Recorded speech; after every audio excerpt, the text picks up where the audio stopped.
வெற்றி வாழ்வு திருச்சபையினுடைய வாலிபர் கூட்டத்திற்கு வந்திருக்கிற உங்கள் யாவரையும் நம்முடைய ஆண்டவரும் இரட்சகருமாகிய இயேசு கிறிஸ்துவின் நாமத்தினாலே வாழ்த்தி வரவேற்கிறேன். இந்த ஆராதனைக்கு ஆரம்பமாக நம் கண்களை மூடி ஜெபிப்போம். எங்கள் அன்பின் பிதாவே, உம்முடைய குமாரனாகிய இயேசு கிறிஸ்துவின் நாமத்திலே உம்மண்டை நாங்கள் வருகிறோம். இந்த அற்புதமான மன மகிழ்ச்சியின் நாளுக்காக உமக்கு நன்றி செலுத்துகிறோம்.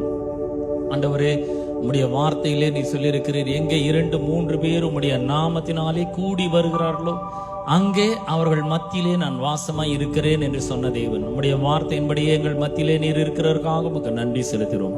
ஆண்டவரே, எங்கள் மத்தியில் இருக்கிற உம்முடைய வல்லமையான பிரசன்னத்துக்காக உமக்கு நன்றி செலுத்துகிறோம். உம்முடைய ஜீவனுக்காக உமக்கு நன்றி செலுத்துகிறோம். உம்முடைய வல்லமைக்காக உமக்கு நன்றி செலுத்துகிறோம். நீர் நல்லவர், வல்லவர், வாக்கு மாறாதவர், ஒருவராய் பெரிய அதிசயங்களை செய்கிறவர்.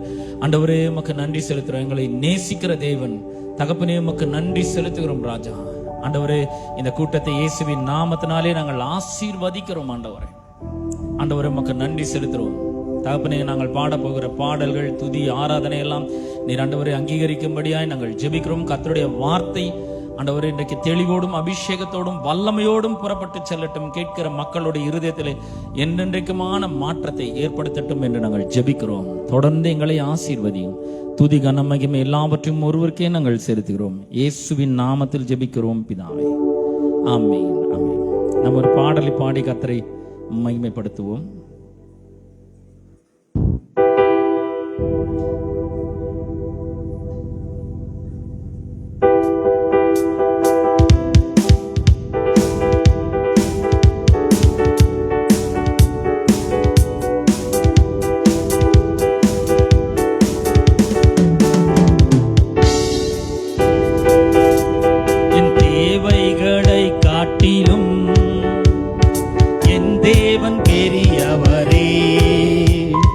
சூழ்நிலையை பார்க்கிலும் என் இரட்சகர் பெரியவரே.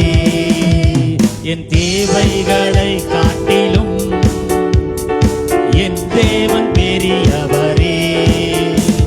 என் சூழ்நிலையை பார்க்கிலும் என் இரட்சகர் பெரியவரே. ஆராதிப்பே, உம்மை ஆராதிப்பே,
சூழ்ச்சியை உடைத்தே என் எதிரியை மேற்கொண்டீரே.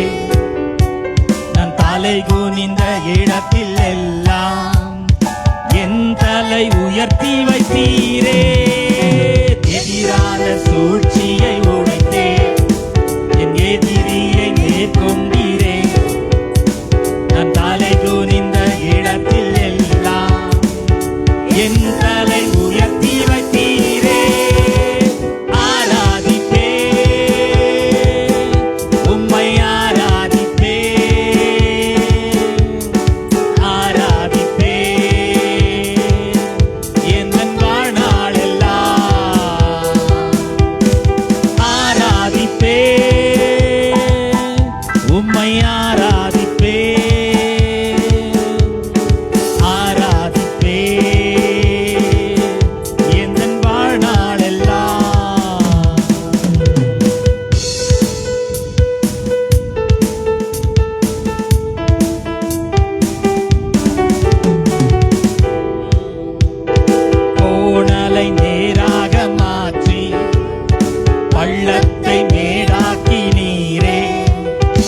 திறக்காத கதவுகள் எல்லாம் உன் கிருபையால் திறந்திட்டதே.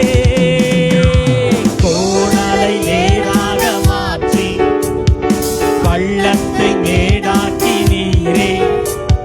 திறக்காத கதவுகள் எல்லாம் உன் கிருபையால் திறந்திட்டதே.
இந்த ஜனங்களை எனக்கென்று ஏற்படுத்தினேன், இவர்கள் என் துதியை சொல்லி வருவார்கள்.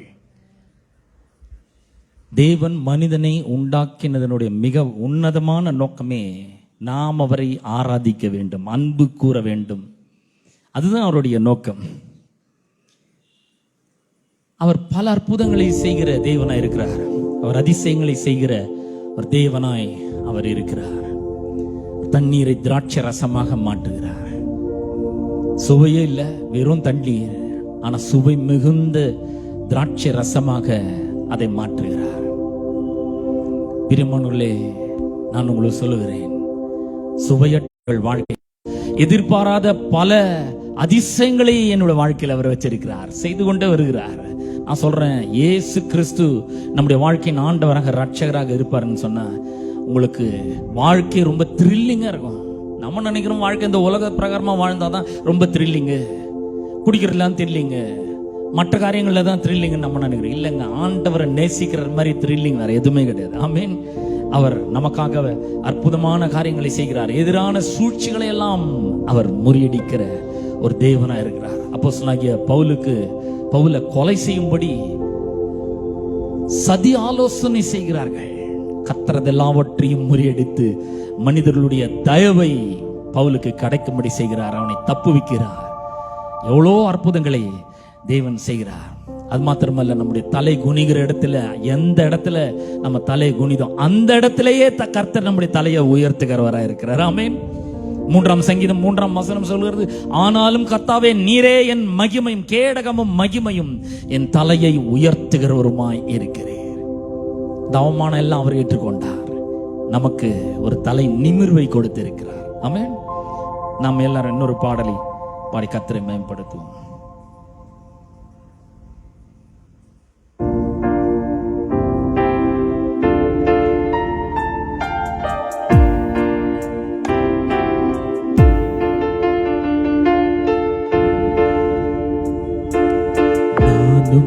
என் வீடும் என் வீட்டார் அனைவரும் ஓயாமல் நன்றி சொல்வோம்.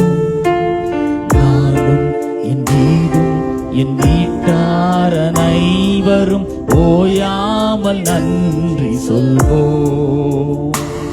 ஒரு கரு போல காத்தீரே நன்றி, என்னை சிதையாமல் சுமந்தீரே நன்றி. ஒரு கரு போல காத்தீரே நன்றி, என்னை சிதையாமல் சுமந்தீரே நன்றி. எபினேசரே, எபினேசரே, இந்நாள் வரை சுமந்தவரே. எபினேசரே, எபினேசரே, என் நினைவா இருப்பவர்.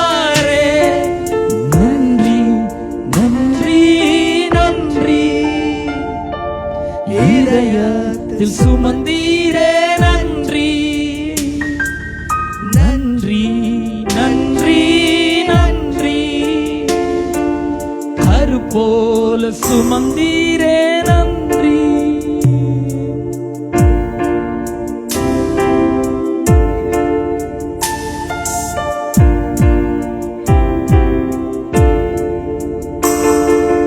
ஒன்றுமே இல்லாமல் துவங்கின என் வாழ்வு நன்மையால் நிறைந்துள்ளதே. ஒன்றுமே இல்லாமல் துவங்கின என் வாழ்வு நன்மையால் நிறைந்துள்ளதே. ஒரு தீமையும் நினைக்காத நல்ல ஒரு தகப்பன் உம்மை போல இல்ல. ஒரு தீமையும் நினைக்காத நல்ல ஒரு தகப்பன் உம்மை போல இல்ல.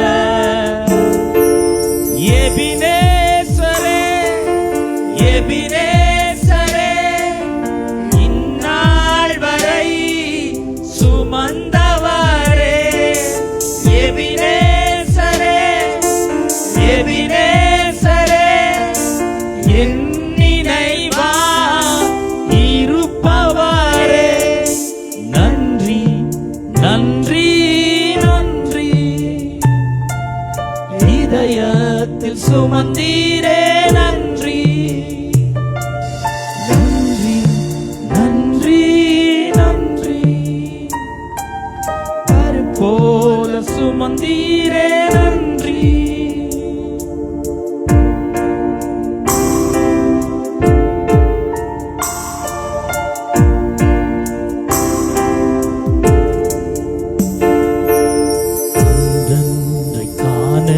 என் தேவைகள் யாவையும் உம் கரம் நல்கியதே. அன்றன்றை காண என் தேவைகள் யாவையும் உம் கரம் நல்கியதே. நீர் நடத்திடும் விதங்களை சொல்ல பூரண வார்த்தையே இல்ல. நீர் நடத்திடும் விதங்களை சொல்ல ஒரு பூரண வார்த்தையே இல்ல. எபினேசரே எபினேசரே இந்நாள் வரை சுமந்தவரே.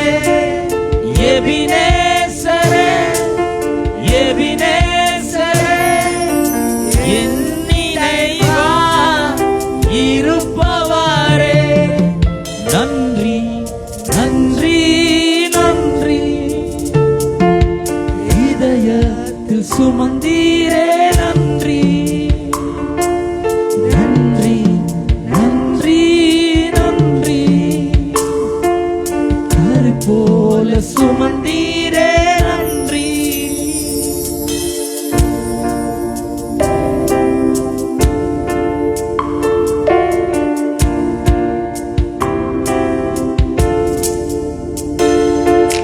ஞானிகள் மத்தியில் பைத்தியம் என்னையும் அழைத்தது அதிசயமே.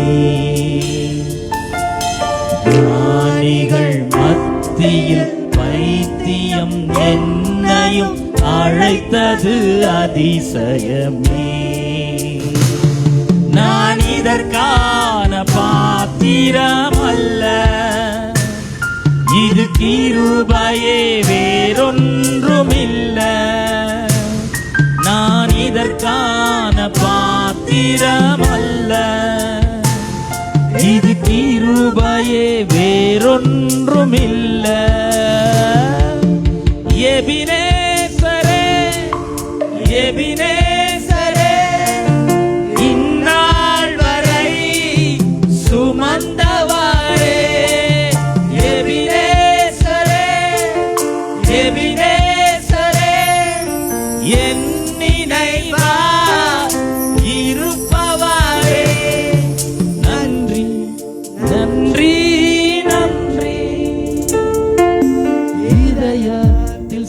சுமந்தீரே நன்றி, நன்றி, நன்றி, நன்றி. கரு போல சுமந்தீரே நன்றி. எபினேசரே, எபினேசரே, இந்நாள் வரை சுமந்தவரே. எபினேசரே, எபினேசரே, இருப்பவரே. நன்றி, நன்றி, நன்றி. இதயத்தில் சுமந்தீரே நன்றி, நன்றி, நன்றி, நன்றி. கரு போல சுமந்தீரே நன்றி, நன்றி, நன்றி, நன்றி. இதயத்தில் சுமந்தீரே நன்றி, நன்றி, நன்றி, நன்றி. கரு போல சுமந்தீரே நன்றி, நன்றி, நன்றி, நன்றி. இதயத்தில் சுமந்தீரே நன்றி, நன்றி, நன்றி, நன்றி. கரு போல சுமந்தீரே நன்றி. ஹல்லேலூயா. பிரியமானவர்களே, ஒரு தகப்பன் உங்களை ஒரு பிள்ளையை சுமப்பது போல கர்த்தர் நம்மை சுமக்கிறவராய் இருக்கிறார்.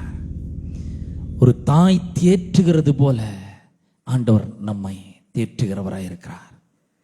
கர்த்தருடைய வார்த்தை சொல்லுகிறது, தாயின் கருவில் உருவாகும் முன்னே நான் உன்னை அழைத்தேன், உன்னை தெரிந்து கொண்டேன், அறிந்தேன். நீ கர்ப்பத்திலிருந்து வெளிப்படும் முன்னே நான் உன்னை பரிசுத்தப்படுத்தினேன், ஜாதிகளுக்கு தீர்க்கதரிசியா இருக்கும்படி நான் உனக்கு கட்டளையிட்டேன் என்றார். 139 சங்கீதத்திலே தாவீது இப்படியாய் சொல்லுகிறார்,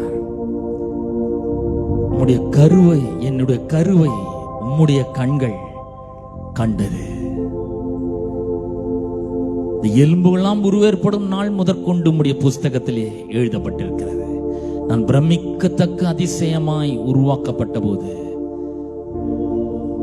என் எலும்புகள் உமக்கு மறைவாய் இருக்கவில்லை.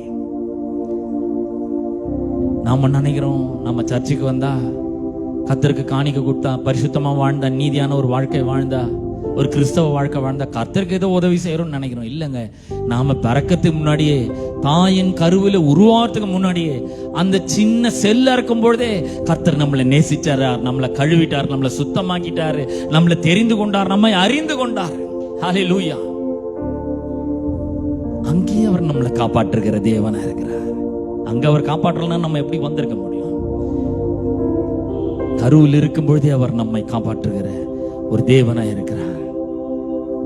ஒண்ணுமே இல்லாம தொடங்கினா கூட அவர் நம்மோடு கூட இருக்கிறதுனால எல்லா நன்மையினாலும் அவர் நம்முடைய வாழ்க்கையை நிரப்புகிறவராக இருக்கிறார். நிறைய பேர் ஒண்ணு இல்லாம தான் ஆரம்பிக்கிறாங்க. ஆபிரகாம் ஒண்ணு இல்லாம தான் ஆரம்பிச்சான். நல்ல 4 வார்த்தை சொன்னாரு, ஆசீர்வாதமான வார்த்தை. போற இடத்தெல்லாம் பெரிய வெற்றி, போற இடத்தெல்லாம் ஒரு பெரிய செழிப்பு, ஆசீர்வாதம். ஈசாக்கு பஞ்ச தேசத்திலே தன்னுடைய வாழ்க்கையை ஆரம்பிக்கிறான். தோன்ற இடத்திலெல்லாம் துறவு. கர்த்தர் அவனை ஆசீர்வதிக்கிறார். ஒண்ணுமே இல்லாத அவனை கடவுளா டெய்லி தினந்தோறும் அவரை ஆசீர்வதிக்கிறார். மெசேஜ் டிரான்ஸ்லேஷன்ல ஆதியாகமம் 26:12 வாசித்து பாத்தீங்கன்னா, the man got richer and richer by the day and he became very wealthy என்று சொல்லப்பட்டிருக்கிறது. ஒவ்வொரு நாளும் அவன் விருத்தி அடைகிறான். தோண்டு நிலத்திலெல்லாம் தண்ணீரை கொடுக்கிறார் கர்த்தர், இடங்கொண்டு பெருக செய்கிறார். யோசேப்பும் அப்படிதான் ஆரம்பிச்சார். சிறைச்சாலையிலிருந்து சிங்காசனத்தில் கொண்டு போய் உட்கார வைக்கிறார். சிறுவேல் ஜனங்கள் அடிமைத்தனத்திலிருந்து மீட்டு அவர்களை பாலும் தேனும் ஓடுகிற நலமும் விசாலமான தேசத்தில் கொண்டு போய் வைக்கிறார். நம்ம வாழ்க்கை கூட அப்படிதான் ஆரம்பிக்குது. ஒண்ணும் இல்லாத ஆரம்பிக்குது. நான் கூட அப்படிதான் ஆரம்பிச்சேன். ஆனா எல்லாம் இருக்கிறவனாக கர்த்தர் மாற்றுகிறவராய் இருக்கிறார். ஆமே, உங்க வாழ்க்கை கூட அவர் அப்படி மாற்ற வல்லமுள்ள தேவனாய் அவர் இருக்கிறார். தாவீதை எடுத்துக்கோங்க. அவன் ஏதோ வனாந்தரத்துல சொற்பாடுகளை மேய்த்து கொண்டு வந்தான். அவனை கொண்டு வந்து பல அற்புதங்களை செய்து பல நன்மைகளினால நிரப்பி அவனுக்கு மாபெரும் வெற்றிகளை, இயற்கை அப்பாற்பட்ட வெற்றிகளை எல்லாம் கொடுத்து கோலியாத்தையே வெல்லும்படி செய்து அவனை கொண்டு வந்து அரியணையில அமர வைக்கிறார். 40 ஆண்டு காலம் இஸ்ரவேலை அவன் ஆட்சி செய்கிறான். என்ன அற்புதம் பாருங்க. தேவன் தேர்ந்தெடுக்கிற மனிதர்கள் ஆரம்பத்துல ஒண்ணுமே இல்லாம தான் இருக்காங்க. யாக்கோபு அவன் சொல்றான், வெறும் கையும் கோலமா இந்த ஆற்றை கடந்து வந்தேன், ஆனா இப்ப 2 பெரிய பரிவாரங்களோடு நான் வருகிறேன், எல்லா நன்மையினால் நிரப்புகிறார். மாமனார் ஏமாத்துறான், சம்பளத்தை 10 முறை மாத்துறான், ஆடு சினை அழிந்து போனதுக்கெல்லாம் அவனுடைய கணக்கில் எழுதுறான். ஆனா எல்லாத்தையும் கர்த்தர் பார்த்து கொண்டே இருக்கிறார். நான் சொல்றேன், இந்த வாலிப பிராயத்தில் கர்த்தருக்கு உங்களுடைய வாழ்க்கையை ஒப்பு கொடுக்கும் பொழுது கர்த்தர் உங்களுடைய வாழ்க்கையை அற்புதமான வாழ்க்கையாக மாற்றுவார். ஆமென். எல்லா நன்மைகள்னாலும் அவர் நிரப்ப வல்லமுள்ளவராய் இருக்கிறார். அவர் யாரு? ஒரு தீமையும் நினைக்காத ஒரு நல்ல தகப்பனாய் அவர் இருக்கிறார். ஒருவேளை உங்க தகப்பன் கூட உங்களுக்கு தீமை நினைக்கலாம், அது ரொம்ப ரேர் தான். ஆனா நினைக்கிறதுக்கு சான்ஸ் நிறைய இருக்கு. ஆனா அவர் ஒருபோதும் அப்படி நினைக்கிறதே கிடையாது. அவர் உங்களை நேசிக்கிற தேவனா இருக்கிறார். ஒருவேளை நீங்க தவறு செஞ்சிருக்கலாம், யோனாவை போல இங்க போடானா அவன் வேற இடத்துக்கு போயிருக்கலாம். ஆனா அவனை திரும்பவும் கர்த்தருடைய வார்த்தையை அவனுக்கு உண்டாக்கி மறுபடியும் அவனை கொண்டு வந்து அவருடைய அழைப்பில, காலிங்ல, அவருடைய ட்ராக்ல அவர் நிறுத்துகிறார். அவர் ரொம்ப அன்புள்ளவர். ஹல்லேலூயா, ஹல்லேலூயா. நான் சொல்றேன், இந்த ஆண்டவரை நாம் பின்பற்ற நாம் வாஞ்சிப்போம். நாம் எல்லாரும் எழுந்து நிற்க போறோம். ஆண்டவரை நான் உம்மை பின்பற்ற ஆசையா இருக்கிறேன், நான் தீர்மானிக்கிறேன். I have decided to follow Jesus என்ற பாடலை நம்ம யாரும் சேர்ந்து பாடுவோம், உணர்ந்து பாடுவோம், ஒரு அர்ப்பணிப்போடு நாம் பாடுவோம். உண்மையாகவே வெறும் சும்மா பாட்டுக்காக இல்ல, ராகத்துக்காக இல்ல, இல்ல மியூசிக்காக இல்ல, உண்மையாவே கடவுளுக்கு நம்முடைய வாழ்க்கையை அர்ப்பணிப்போம்.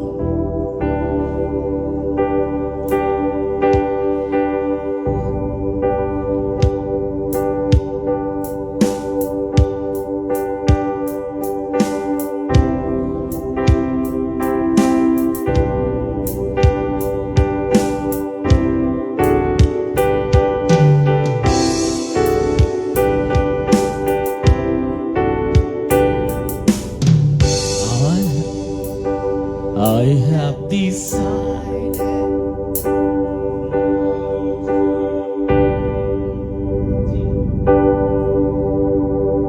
I have decided to follow Jesus.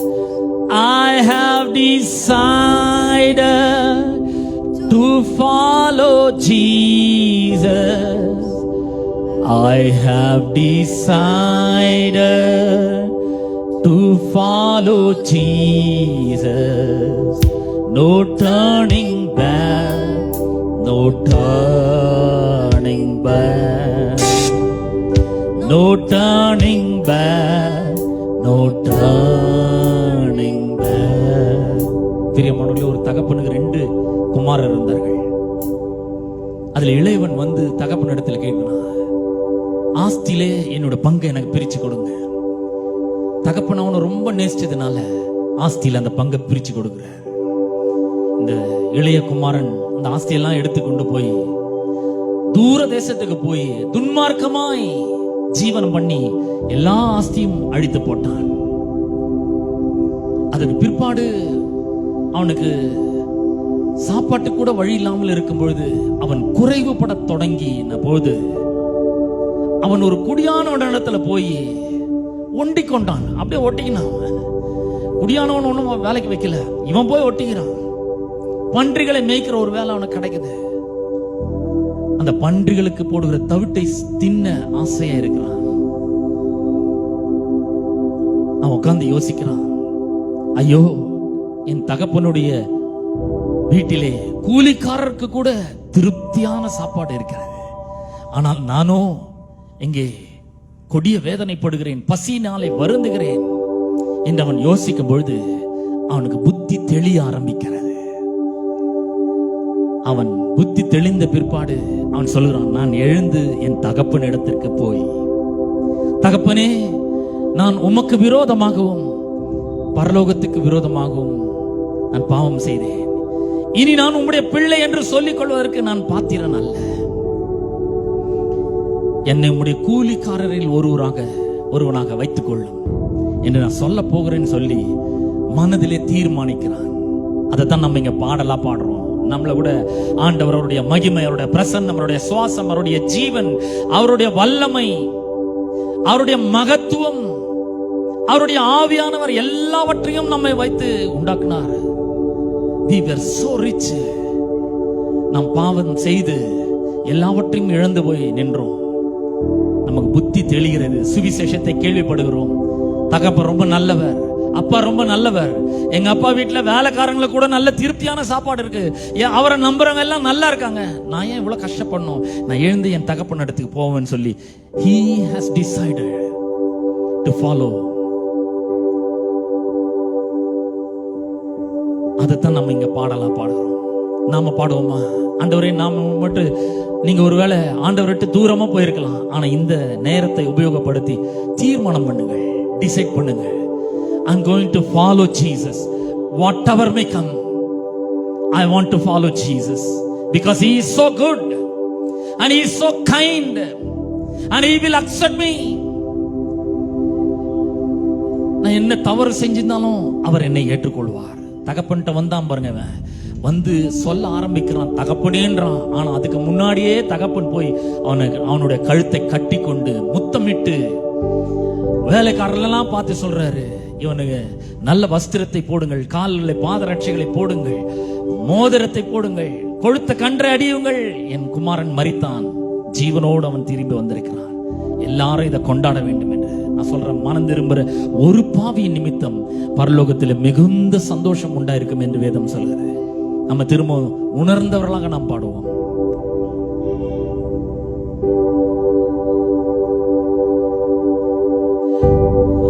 I have decided to follow Jesus. I have decided to follow Jesus. I have decided to follow Jesus.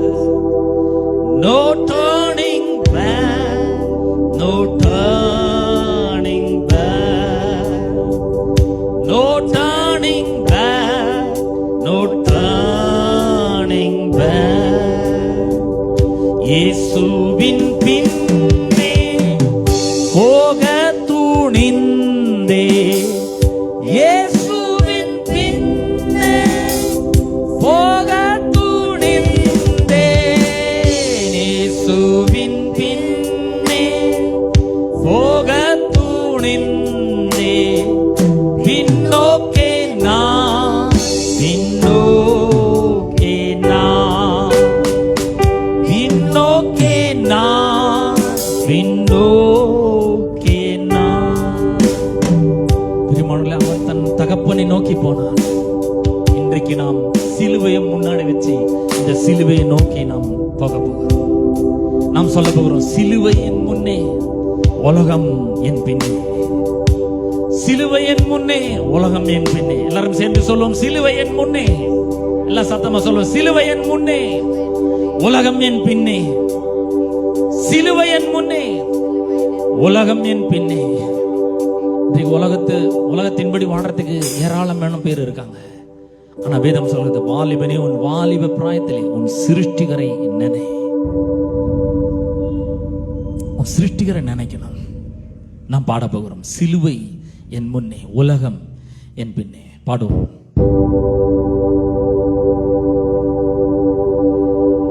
சிலுவை என் முன்னே உலகம் என் பின்னே, சிலுவை என் முன்னே உலகம் என் பின்னே, சிலுவை என் முன்னே உலகம் என் பின்னே, பின்னோக்கே நான், பின்னோக்கே நான், பின்னோக்கே நான், பின்னோக்கே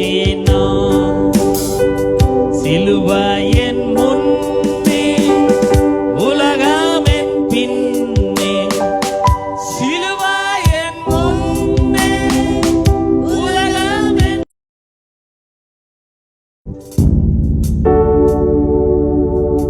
பாருங்கள், அந்த இளையகுமாரன் வந்த பிற்பாடு எல்லாவற்றையும் அவன் தன் தகப்பனுக்கு ஒப்பு கொடுத்தான், தன்னே ஒப்பு கொடுத்துட்டான். நாம இயேசுக்கு ஒப்பு கொடுக்க போகிறோம். All to Jesus I surrender. Let us surrender our lives. Let us surrender our thoughts. Let us surrender our emotions. Let us surrender our lives to Jesus. He is our Savior. He is our Redeemer. He is our God. He is our Father. He is our friend. He is our Lord. And He is all in all.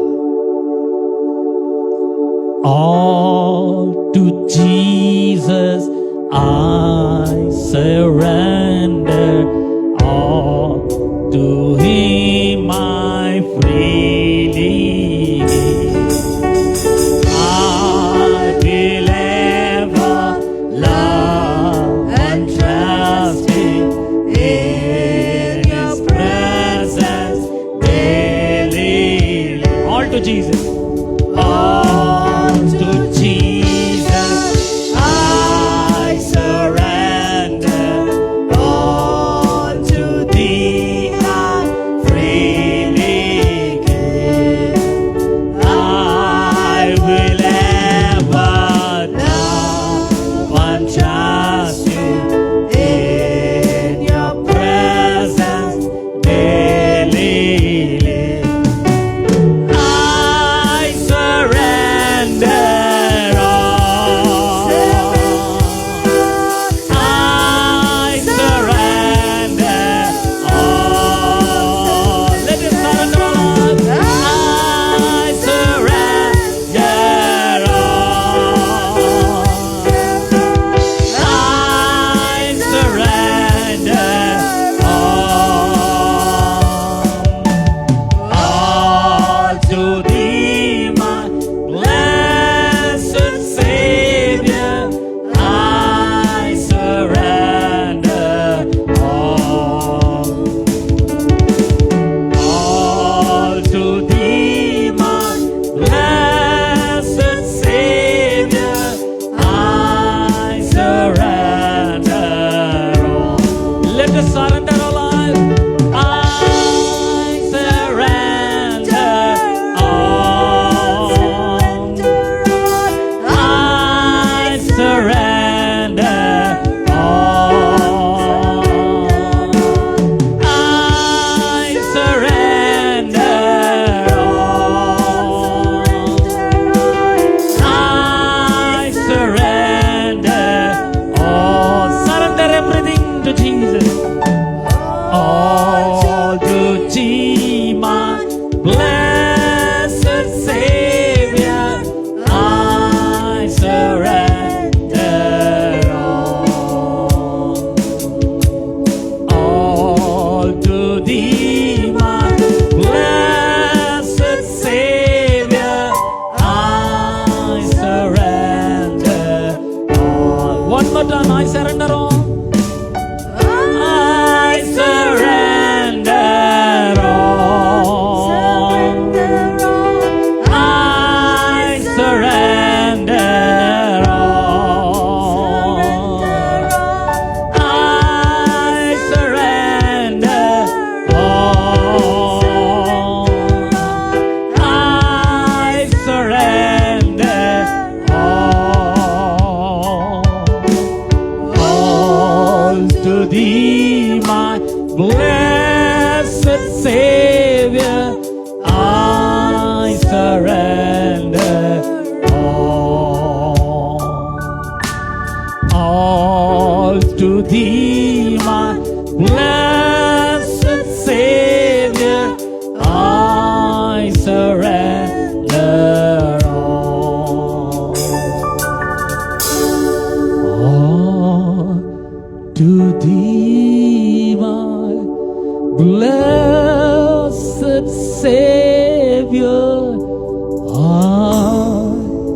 surrender all.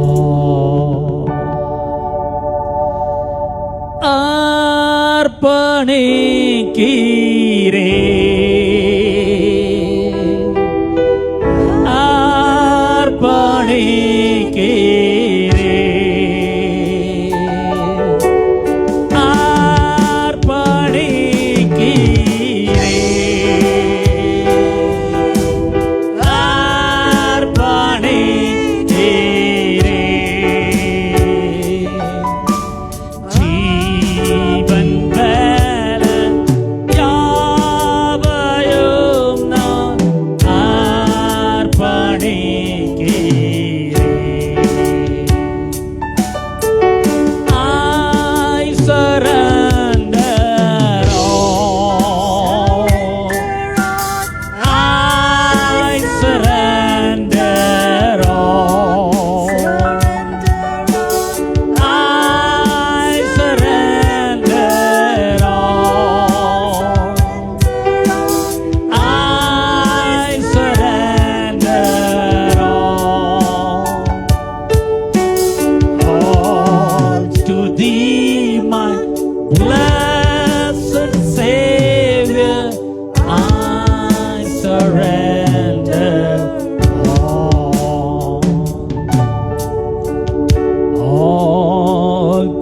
யாவையும் நான் blessed Savior, I surrender all. Beloved, surrender everything to God. ஏழு விதவை 2 காசை அவள் போட்டாள். இயேசு சொன்னார், அவள் தன் ஜீவனத்துக்கு இருந்தது எல்லாவற்றையும் கொடுத்து விட்டாள். ஒரு சிறுவன் 5 அப்பம் 2 மீன் எல்லாத்தையும் கொடுத்தான். எல்லாவற்றையும் நாம் அர்ப்பணிக்கும் பொழுது எவ்வளவு பெரிய அற்புதங்கள் நடக்கிறது என்று நாம் எண்ணி பார்க்க வேண்டும். நம்ம கிட்ட இருக்கிறதெல்லாம் வெட்கம், அவமானம், பாவம், நோய், பேய், இதெல்லாம் தான் நம்மகிட்ட இருக்கு. இது அர்ப்பணிக்கிறது ஒன்றும் பெரிய கஷ்டம் இல்லை. நம்ம எல்லாத்தையும் அவருக்காக நம்ம அர்ப்பணிக்கும் பொழுது அவர் நம்மை வல்லமையாக எடுத்து பயன்படுத்த ஆவல் உள்ளவராக இருக்கிறார். ஹல்லேலூயா. இதுவே நம்முடைய வாழ்க்கையினுடைய டிசையராக, விருப்பமாக மாறட்டும். கடைசியாக நாம் இந்த பாடலை பாடி கர்த்தரை மேம்படுத்தும்.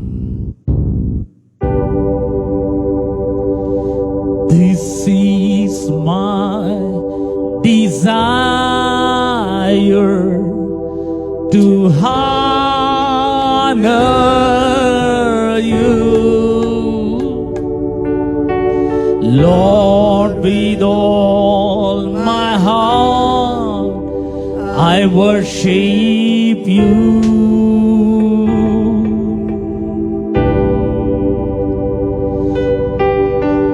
All I have within me I give you praise.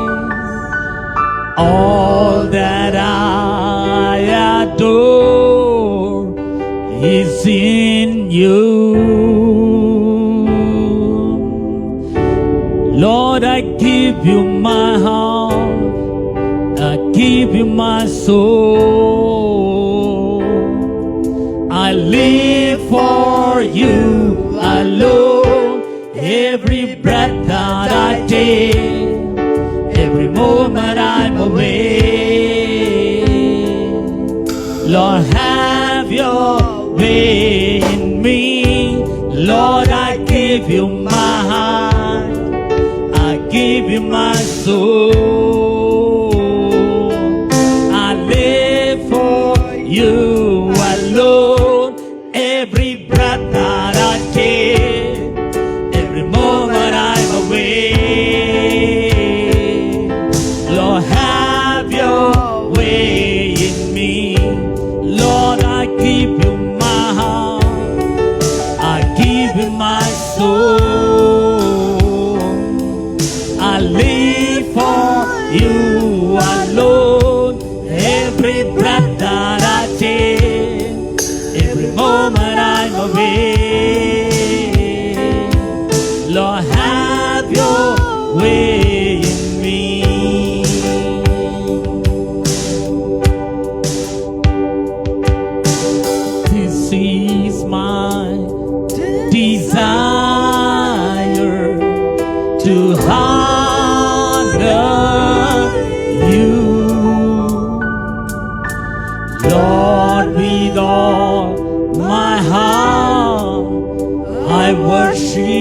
you. All I have within me, I give you praise. All that I adore is in you. Lord, I give you my heart, I give you my soul. I live for you alone. Every breath that I take, every moment I'm awake. Lord, have your way in me. Lord, I give you my heart, I give you my soul. I live for you alone. Every breath that I take, every moment I'm awake. Lord, have your way in me. Lord, I give you my heart, I give you my soul. I live for you alone. Every breath that I take, every moment I'm awake. Lord, have your way in me. Lord, I give you my heart, I give you my soul. I live for you alone. Every breath that I take, every moment I'm awake. Lord, have your way in me. Lord, have your way in me. Have your way in me. Hallelujah. My dear brothers and sisters, do you have the desire of honoring God?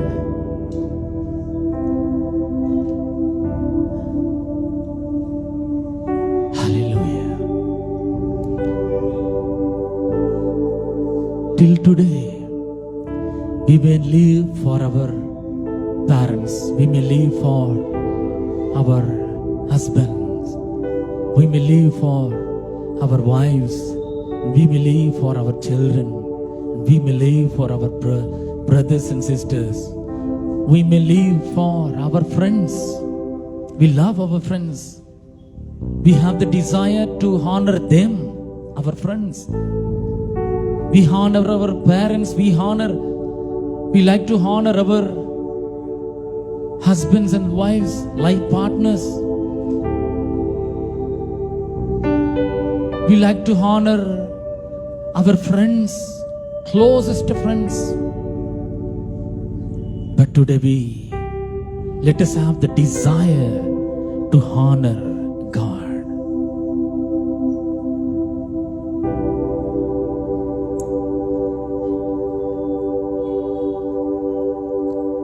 Let us speak to God.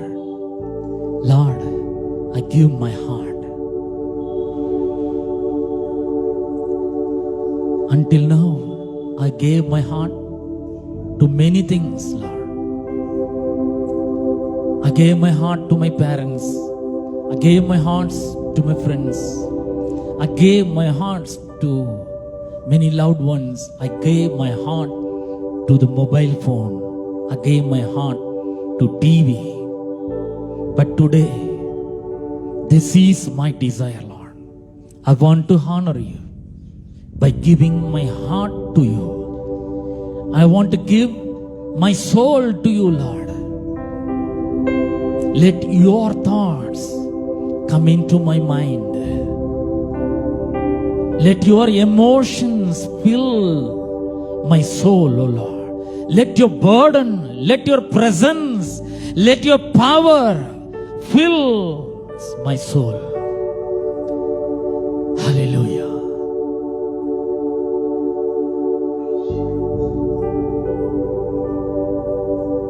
From today onwards, I want to live for you alone, oh Lord.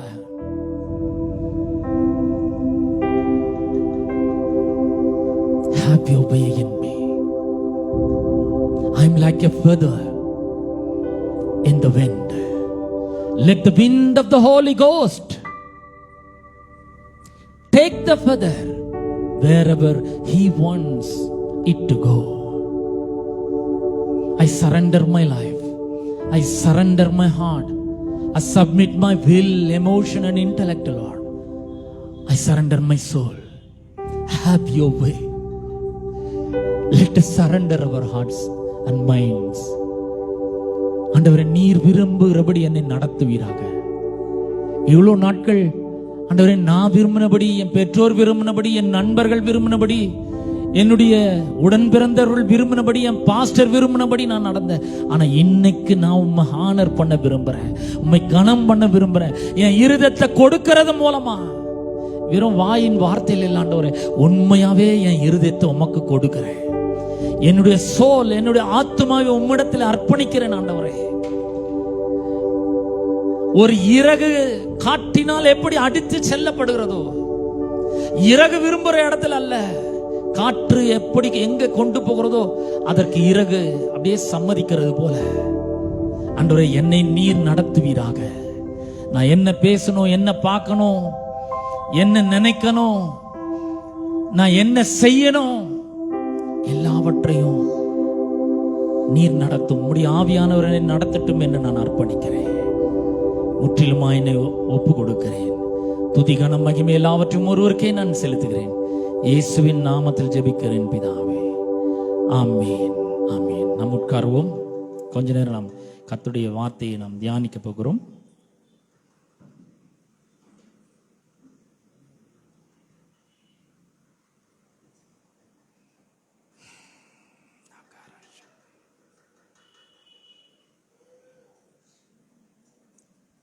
பிரியமானவர்களே, இன்றைக்கு வாலிபர் கூட்டத்திற்காக நாம் இங்கே வந்திருக்கிறோம். அநேக வாலிபர்கள் வந்திருக்கிறீர்கள், வெளியந்தெல்லாம் கூட வந்திருக்கீங்க. உங்களுக்கு என்னுடைய மனமார்ந்த நன்றியை தெரிவித்துக் கொள்கிறேன். நம் மத்தியிலே மதுரை போதகர் MP ராஜ் அவர்கள் இருக்கிறார்கள். இது நமக்கு மிகப்பெரிய ஒரு சந்தோஷம். கரங்களை தட்டி நம்ம அவரை வரவேற்போம். ரொம்ப அன்பானவர், அருமையாக கர்த்தருடைய வார்த்தையை பிரசங்கிக்கக்கூடியவர், பல மொழிகளிலே அவர் கர்த்தருடைய வார்த்தையை பகிர்ந்து கொள்ளக்கூடியவர். அவரோடு கூட பாஸ்டர் தாஸ் அவர்கள் வந்திருக்கிறார்கள். அவங்களும் வந்து மதுரை பகுதியிலே கர்த்தருடைய ஊழியத்தை செய்து வருகிறார்கள். ஆகவே அவர்களையும் நாம் கரங்களை தட்டி வரவேற்போம். எஸ்ரா, அந்த மைக் வச்சு.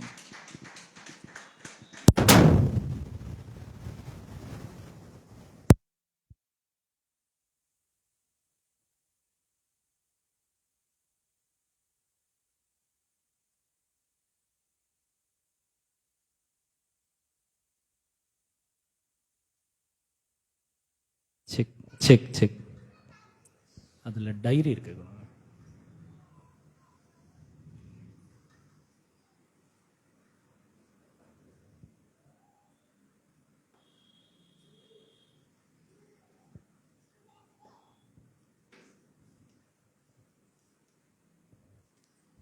ஓகே. ஆகவே இன்றைக்கு நம் வாலிபர்களுக்காக ஒரு அருமையான செய்தியை நான் உங்கள் மத்தியிலே போதிக்க இருக்கிறேன். நியாயாதிபதிகளின் புஸ்தகம் 13ஆம் அதிகாரம். நியாயாதிபதிகளின் புஸ்தகம் 13ஆம் அதிகாரம்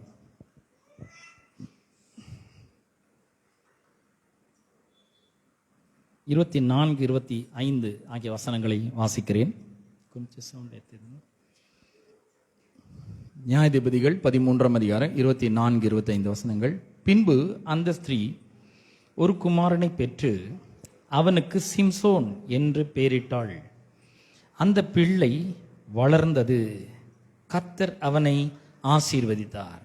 அவன் சோராவுக்கும் எஸ்தாவோலுக்கும் நடுவில் உள்ள தானின் பாளையத்தில் இருக்கையில் கர்த்தருடைய ஆவியானவர் அவனை ஏவத் தொடங்கினார்.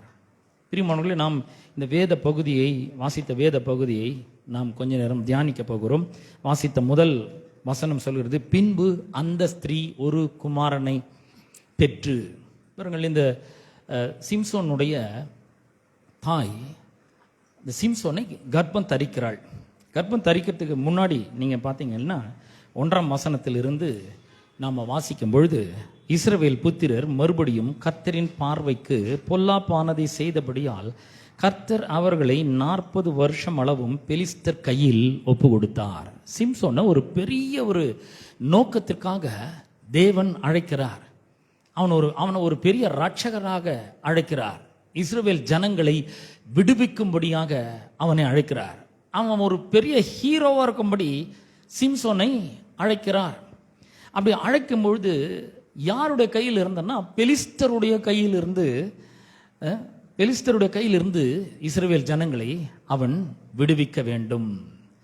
அப்ப இந்த பெலிஸ்தர் யாருன்னா, ரொம்ப இஸ்ரவேல் புத்திரருடைய மிகப்பெரிய ஒரு எதிரி, பலமான ஒரு எதிரி, ரொம்ப சக்தி வாய்ந்தவர்கள். அவர்கள் பல ஆண்டுகளாக இந்த இஸ்ரவேல் ஜனங்கள் பெலிஸ்தர் எதிராக யுத்தம் செய்து கொண்டே வந்தார்கள். நம்ம பின்னாடி கூட நம்ம வாசித்தோம், கோலியாத்து கூட ஒன்று பெலிஸ்தன் தான். அப்படி பெரிய ரொம்ப ரொம்ப ஆண்டுகளாக அவர்கள் இந்த பெலிஸ்தர்கள் அந்த எதிரிகளாக இருந்தார்கள். அவர்கள் கையில் இருந்து இஸ்ரவேல் ஜனங்களை ரட்சிக்கும்படியாக இப்ப சிம்சோனை கர்த்தர் என்ன பண்றாரு, இந்த சீன்ல கொண்டு வர போறாரு. அப்படி கொண்டு வர போகும்பொழுது என்ன நடக்குது பாருங்க. இன்னும் பிறக்கவே இல்லை. நம்ம 24ஆம் வசனத்துல வாசிட்டோம், அந்த ஸ்திரீ ஒரு குமாரனை பெற்று அங்க வாசிட்டோம். ஆனா அதுக்கு முன்னாடியே பாத்தீங்கன்னா 2ஆம் வசனத்துல, அப்பொழுது தான் வம்சத்தானாகிய சோரா ஊரானான ஒரு மனுஷன் இருந்தான், அவன் பேர் மனோவா, அவன் மனைவி பிள்ளை பெறாத மலடியா இருந்தாள். பாருங்கள், இந்த காலகட்டத்தில் கர்த்தர் ஒரு பெரிய நோக்கத்திற்காக பிள்ளைகளை கொடுக்கிறார். இந்த மலடியா இருக்கிறவங்க பெற்றெடுக்கிற பிள்ளைங்களாம் பாருங்க, எவ்வளோ அற்புதம் பாருங்க. ஆபிரகாமுக்கு பிள்ளை இல்லாமல் இருந்துச்சு, பல ஆண்டுகள் பிள்ளை இல்லை, பிறந்தான் பாருங்க ஈசாக்கு, நகைப்பு அப்படின்னு பேரு. அவனை கொண்டு கர்த்தர் எவ்வளோ பெரிய அற்புதமான காரியங்களை செய்தார், வாக்குத்தத்தங்களை கொடுத்தார். அதே போல பார்த்தீங்கன்னா ராகேல், யாக்கோபினுடைய மனைவி ராகேல், அவள் பிள்ளை இல்லாத மலடியா இருந்தால் அவன் பிள்ளை பெறுகிறாள். பிள்ளை பிறந்த உடனே அவனுக்கு யோசேப்பு என்று பேரிடுகிறான். யோசேப்பு பார்த்தீங்களா, கொஞ்சம் யோசித்து பாருங்க. அவன் பிறக்கல்னா என்னமா இருக்கும்னு பாருங்க. ஆபிரகாம் ஈசாக்கு பிறக்கல்னா என்ன இருக்கும்னு கொஞ்சம் பாருங்க. அப்ப ஒவ்வொரு பிள்ளையும் இந்த மாதிரி தான். அதே மாதிரி யோவான் ஸ்நானன் கூட அவனுக்கு பிள்ளையே கிடையாது. அன்னாள், அவளுக்கு பிள்ளையே கிடையாது.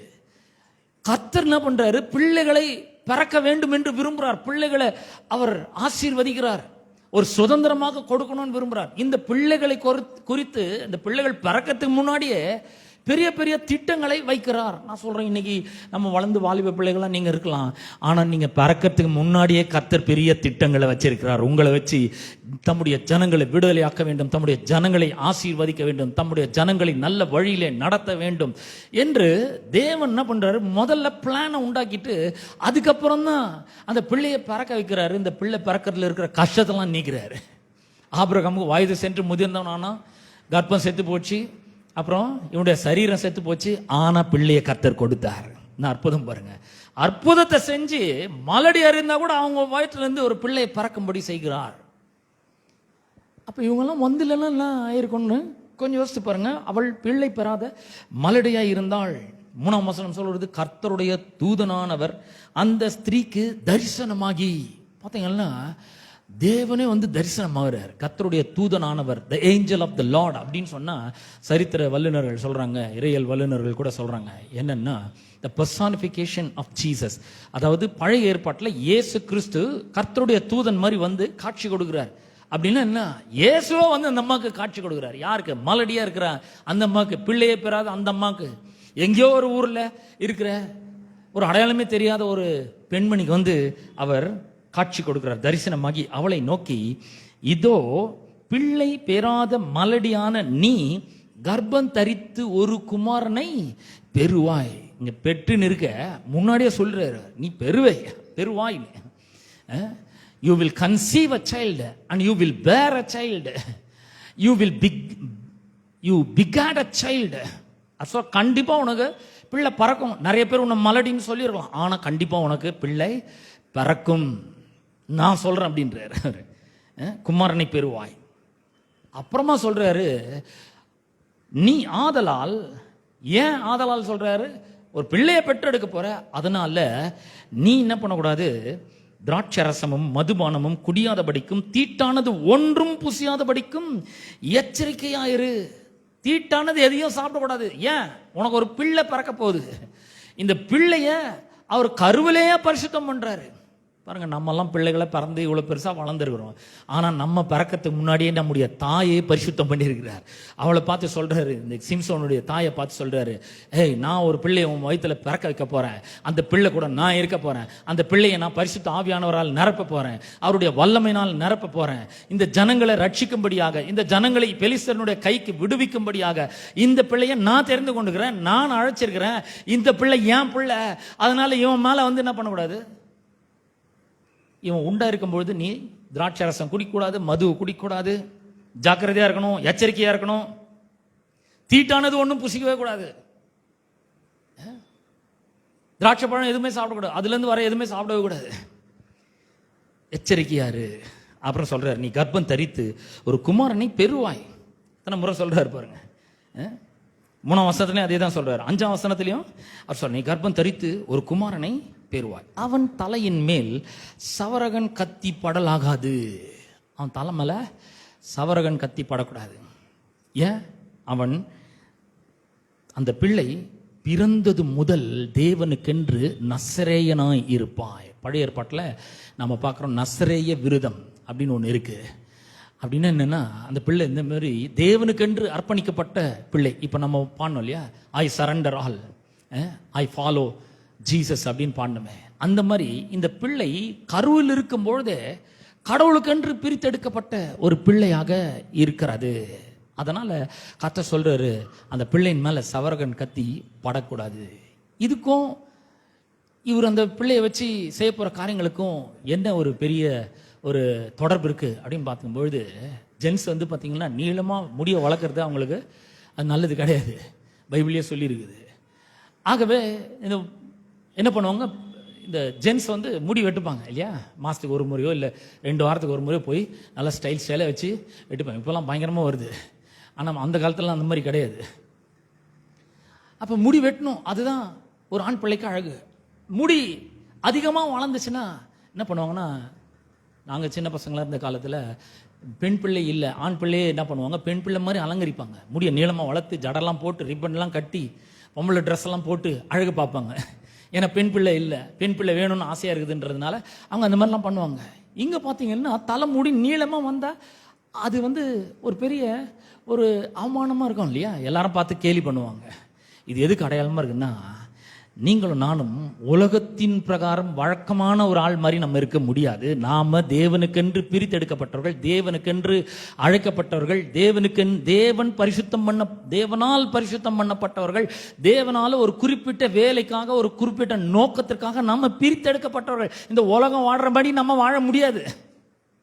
அவன் தலை மேல என்ன பண்ணக்கூடாது, சவரகன் கத்தி படலாகாது. அந்த பிள்ளை பிறந்தது முதல் தேவனுக்கென்று நசரேனா இருப்பான். He is set apart. He is set apart for God. He is not for the world. He is not for his parents. He is not for anything else. He is set apart for God. அவன் தேவனுக்கென்று பிரித்தெடுக்கப்பட்டவனாய் அவன் வாழ வேண்டும். இந்த பிள்ளையை நான் தெரிந்து கொண்டேன். பாருங்க, ஒரு வீட்டில் நிறைய பிள்ளைங்க இருக்கலாம், டீச்சர் இருக்கலாம், நர்ஸ் இருக்கலாம், அல்லது டாக்டர் இருக்கலாம், எல்லாரையும் விடுறாரு. ஆண்டவர் வந்து பார்த்தீங்கன்னா அந்த ஒரு குறிப்பிட்ட பிள்ளையை எடுக்கிறார். இந்த பிள்ளை என்னது, ஈசாய்க்கு எத்தனை பிள்ளைங்க இருந்தாங்க, அபினதாபு, எலியா போன்ற நிறைய பேர் இருந்தாங்க. நல்ல பாடி பில்டர்ஸ், ராணுவத்தில் வேலை செய்யக்கூடியவர்கள், நல்ல திடகாத்திரமானவர்கள். ஆனால் கர்த்தர் என்ன பண்ண, அவங்க எல்லாத்தையும் புறக்கணிச்சிட்டாரு. அவனை தெரிந்து கொண்ட, தாவீதை தெரிந்து கொண்டன்றாரு. அவன் மேல நான் அன்பா இருக்கிறேன், அவனுக்கு ராஜ்யத்தை ஒப்பு கொடுப்பேன் அப்படின்றார். அவனுடைய சந்ததியில நான் வருவேன், ஏன்னா அவன் ஸ்பெஷல். அவன் என்ன வேணா பண்ணிருக்கான், ஆனா நான் அவனை தெரிந்து கொண்டேன்றார். பாருங்க, அவன் ஸ்பெஷல். தேவனுக்கென்று இந்த பிள்ளை எப்படி இருக்கணும், முதல் பிறந்தது முதல், அந்த பிள்ளை பிறந்தது முதல் தேவனுக்கென்று பிரித்தெடுக்கப்பட்டவனா இருப்பான்.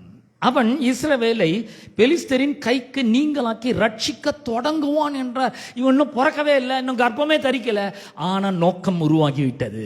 நான் சொல்றேன், இன்னைக்கு ஒருவேளை நீங்க ஒண்ணுமே தெரியாம நீங்க பாட்டு உங்க அப்பா அம்மா அனுப்புற ஸ்கூலுக்கு போய் படிச்சுட்டு இருக்கலாம், காலேஜுக்கு போய் படிச்சுட்டு இருக்கலாம், ஏதோ ஒரு கோர்ஸ் எடுத்து படிச்சுட்டு இருக்கலாம், அல்லது வேற ஏதாவது ட்ரை பண்ணிட்டு இருக்கலாம். ஆனா நான் உங்களை சொல்றேன், கர்த்தர் நீங்க பிறக்கிறதுக்கு முன்னாடியே நீங்க என்ன பண்ணணும்ன்றதை தீர்மானிச்சு வச்சிருக்கிறாங்க. அவர் ரொம்ப பெரிய தேவன். அவர் முன்னாடி பின்னாடி நடக்க போறதெல்லாம் முன்கூட்டியே அவர் என்ன பண்றாரு, எல்லாவற்றையும் அவர் டிசைட் பண்ணி வச்சிடுறாரு. அப்பொழுது அந்த அம்மா என்ன பண்றாங்க, நேரம் அவங்க புருஷன்கிட்ட வந்து மனோகிட்ட வந்து, ஏங்க இந்த மாதிரி நான் வந்து ஒரு தேவ தூதன் ஒருத்தர் என்கிட்ட வந்தாரு, அவருடைய ஒரு மனுஷன் ஒருத்தர் வந்தாரு, அவருடைய சாயல் தேவ தூதன் மாதிரி இருந்தது, ரொம்ப பயங்கரமா இருந்தது, எங்க இருந்து வந்தீங்கன்னு நான் கேட்டேன், கேட்கல நான், ஆனா அவர் நாமத்தை சொல்லவும் இல்லை, பேர் என்னன்னு தெரியல, எனக்கு ஒன்றும் தெரியல, ஊரும் தெரியல, பேரும் தெரியல. சரி, அவர் என்ன சொன்னார்னா, இதோ நீ கர்ப்பம் தரித்து ஒரு குமாரனை பெருவாயின்னு சொல்லிக்கிறாருங்க, எனக்கு குழந்தை பிறக்கணும்னு சொல்லியிருக்கிறாரு, இவ்வளோ காலம் என்ன மலடின்னு ஊர் உலகமெல்லாம் கூப்பிட்டுருக்கலாம், ஆனால் அவர் சொல்லிட்டாரு எனக்கு பிள்ளை பிறக்கும், ஒரு குமாரனை பெருவாயின்னு சொல்லியிருக்கிறாரு, அதுவும் ஆம்பளை பிள்ளையே பிறக்கும்னு சொல்லியிருக்கிறாரு, அதனால என்ன திராட்சை ரசம் மதுலாம் குடிக்கக்கூடாதுன்னு சொல்லியிருக்கிறாரு, தீட்டானது ஒன்றும் புசிக்காமல் இருக்க எச்சரிக்கை இருன்னு சொல்லியிருக்கிறாரு. அப்புறம் சொல்றாரு, அந்த பிள்ளை பிறந்த நாள் முதற்கொண்டு மரண நாள் மட்டும் தேவனுக்கென்று நசரேயனாய் இருப்பான் என்று சொன்னார் என்றான். பாருங்க, நம்ம பிறக்கிற நாள்ல இருந்து, எங்க கருவறையிலிருந்து அப்புறம் மரண நாள் கல்லறை வரைக்கும் கர்த்தர் நம்மோடு கூட இருக்கிறவராக இருக்கிறார். ஆமென். அவர் நம்மை வழி நடத்துகிறவராக இருக்கிறார், அவருடைய அன்பை காண்பிக்கிறவராக இருக்கிறார். அவர் சொல்லிட்டார், நான் இந்த பிள்ளைய செப்பரேட் பண்ணிட்டேன். எனக்கு சொல்லியிருப்பாருன்னு நினைக்கிறேன், என்ன பார்த்து சொல்லியிருப்பாரு, இவனை நான் செப்பரேட் பண்ணிட்டேன். நான் எப்பத்திலேருந்து, எனக்கு கொஞ்சம் வருஷம் கழிச்சு தான் எனக்கு தெரியும், நான் வந்து கர்த்தருக்கென்று ஒப்பு கொடுத்து ஊழியத்துக்கு வந்தேன். ஆனால் அதுக்கெல்லாம் முன்னாடியே நான் தாயின் கருவில் இருக்கும்பொழுதே கர்த்தர் என்ன வேறு பிரித்து இருந்தார். இந்த பிள்ளை எனக்கு வேணும், பிறப்பிலிருந்து கருவறையிலிருந்து கல்லறை வரைக்கும் இவன் எனக்கு வேணும். என் இஷ்டமா நான் ஒன்றும் செய்ய முடியாது, கர்த்தர் சொல்றது தான் செய்யணும். ஏன்னா அந்த பிள்ளை பிறந்தது முதல் தன் மரண நாள் மட்டும் தேவனுக்கென்று நசரேயனாய் இருப்பான் என்று சொன்னார் என்றாள். அப்பொழுது மனோவா கர்த்தரை நோக்கி விண்ணப்பம் பண்ணி, என் ஆண்டவரே, 8ஆம் வசனம், நீர் அனுப்பின தேவனுடைய மனுஷன் மறுபடியும் ஒரு விசை எங்களிடத்தில் வந்து பிறக்க போகிற பிள்ளைக்காக நாங்கள் செய்ய வேண்டியதை எங்களுக்கு கற்பிப்பாராக என்று வேண்டிக் கொண்டான். பாருங்க, இந்த பிள்ளை கர்த்தரிடத்திலிருந்து வந்ததுனால இந்த பிள்ளைய நாங்கள் எப்படி நடத்தணும், இந்த பிள்ளைய நாங்கள் எப்படி வளர்க்கணும், இந்த பிள்ளை பிறக்க போகிற இந்த பிள்ளைக்காக நாங்கள் என்ன செய்ய வேண்டும், நீங்க எனக்கு சொல்லுங்க, அதுபடி இந்த பிள்ளையை நாங்கள் வளர்க்குறோம். தேவன் மனோவாவின் சத்தத்திற்கு செவி கொடுத்தார். அந்த ஸ்திரீ வயல்வெளியில் இருக்கும் பொழுது தேவனோட தூதனானவர் திரும்பவும் அவளிடத்தில் வந்தார். அப்பொழுது அவள் புருஷனாகிய மனோவா அவளோடு இருக்கவில்லை. ஆகையால் அந்த ஸ்திரீ சீக்கிரமாய் ஓடி, இதோ அன்று என்னிடத்தில் வந்தார், எனக்கு தரிசனமானார் என்று புருஷனுக்கு அறிவித்தாள். அப்பொழுது மனோவா எழுந்திருந்து தன் மனைவியின் பின்னாலே போய் அவரிடத்துக்கு வந்து, இந்த ஸ்திரீயோட பேசினவர் நீர்தான் என்று அவரிடத்தில் கேட்டான். அவர் நான் தான் என்றார். அப்பொழுது மனோவா, நீர் சொன்ன காரியம் நிறைவேறும்போது அந்த பிள்ளையை எப்படி வளர்க்க வேண்டும், அதை எப்படி நடத்த வேண்டும் என்று கேட்டான். கர்த்தருடைய தூதனானவர் மனோவாவை நோக்கி, நான் ஸ்திரீயோடு சொன்ன யாவற்றுக்கும் அவள் எச்சரிக்கையாக இருந்து திராட்சை செடியில் உண்டாகிறதொன்றும் சாப்பிடாமலும் திராட்சை ரசமும் மதுபானமும் குடியாமலும் தீட்டானதொன்றும் புசியாமலும் நான் அவளுக்கு கட்டளையிட்டதையெல்லாம் கை கொள்ள கடவுள் என்றார். பாருங்க, நம்ம வாழ்க்கையில் வந்து நிறைய பேருக்கு, நான் நிறைய பேர் சொல்லி கேள்விப்பட்டுக்கிறேன், ஒரு பாஸ்டருடைய பிள்ளையா இருக்குதுன்றது ரொம்ப ரொம்ப கஷ்டமா, ரொம்ப கஷ்டம். ஏன்? மற்றவங்களாம் சினிமாவுக்கு போகிறாங்க, நான் இதை போகவே மாட்டேங்கிறேன். எல்லாம் தேட்டருக்கு போகிறாங்க, தேட்டர் எப்படி இருக்குதுன்னு கூட நான் பார்த்ததே கிடையாது. உள்ளே எப்படி இருக்கும், அந்த ஸ்க்ரீன் எப்படி இருக்கும், அதில் போடுற பிக்சர் எப்படி இருக்கும், நான் ஒன்றுமே பார்த்ததே கிடையாது. அவங்கெல்லாம் பார்க்கலாம், நான் ஏன் பார்க்கக்கூடாது? பாருங்க, இது மாதிரி வந்து ரொம்ப பிள்ளைங்கள்லாம் கேட்குறாங்க. ஆமாம், நீங்கள் பார்க்கக்கூடாது, ஏன்னா கர்த்தர் உங்களை பிரித்தெடுத்துக்கிறார். கருவறையிலிருந்து கல்லறை வரைக்கும் கர்த்தர் உங்களை தமக்கென்று பிரித்தெடுத்துக்கிறாரு. நீங்கள் இப்படி தான் நடக்கணும். ஏன்னா உங்களை கொண்டு தேவன் பெரிய காரியங்களை திட்டமிட்டு வச்சிருக்கிறார். தங்களுடைய ஜனங்களை விடுதலையாக்க வேண்டும், தம்முடைய ஜனங்களுக்கு நன்மைகளை கர்த்தர் தம்முடைய கல்வாரி சிலுவை மரணத்தின் மூலமாக உண்டு பண்ணி வைத்திருக்கிற நன்மைகளை, ஆசீர்வாதங்களை அவர்களுக்கு அளிக்க வேண்டும். அதனால தான் நீங்கள் இப்படி இருக்கணும். நிறைய பேருக்கு ஒரே பிரச்சனையா, அவங்கெல்லாம் வந்து காலையில் வந்து நல்லா தூங்குறாங்களே, நாங்கள் ஏன் தூங்கக்கூடாது, எங்களை 4 மணிக்கு எழுப்புறீங்களே, உங்களுக்கே இது நியாயமா இருக்குதா? நான் ஒரு பாஸ்டர் வீட்டில் பிறக்கவும் கூடாது, எந்த பாஸ்டரையும் நான் கல்யாணமும் பண்ணக்கூடாது, இப்படிலாம் சொல்றாங்க மக்கள். ஏன்னா ஞாயிற்றுக்கிழமை உங்களுக்கு தூங்க முடியல. மீதி பேர்லாம் நல்லா தூங்குறாங்க. ஒரு ஞாயிற்றுக்கிழமை நான் 10 மணிக்கு எழுந்துச்சி, 11 மணிக்கு எழுந்துச்சி, 12 மணிக்கு பல்லு துளக்கி, மத்தியானம் சாப்பாட்டுக்கே ஹோட்டலுக்கு போய் நல்லா மூக்கு முட்டை சாப்பிட்டு வந்து நல்லா தூங்கி ரெஸ்ட் எடுத்து அந்த நாளை என்ஜாய் பண்ண எப்படி இருக்கும் தெரியுமா? ஆமா, நல்லா தான் இருக்கும். ஆனா கர்த்தர் உங்களை தெரிந்து கொண்டு இருக்கிறார். எங்க தாயின் கருவில் இருக்கும் போதே தெரிந்து கொண்டு இருக்கிறார். நீங்கள் அவருக்கென்று நசரேனாய் இருக்கும்படி தெரிந்து கொண்டு இருக்கிறார். கர்த்தர் உங்களை தமக்கென்று தெரிந்து கொண்டதுனால நாம ஒரு அர்ப்பணிப்போட ஒரு வாழ்க்கையை தான் நிச்சயமாக நாம வாழ வேண்டும். நமக்கு பிடிச்ச மாதிரி வாழக்கூடாது.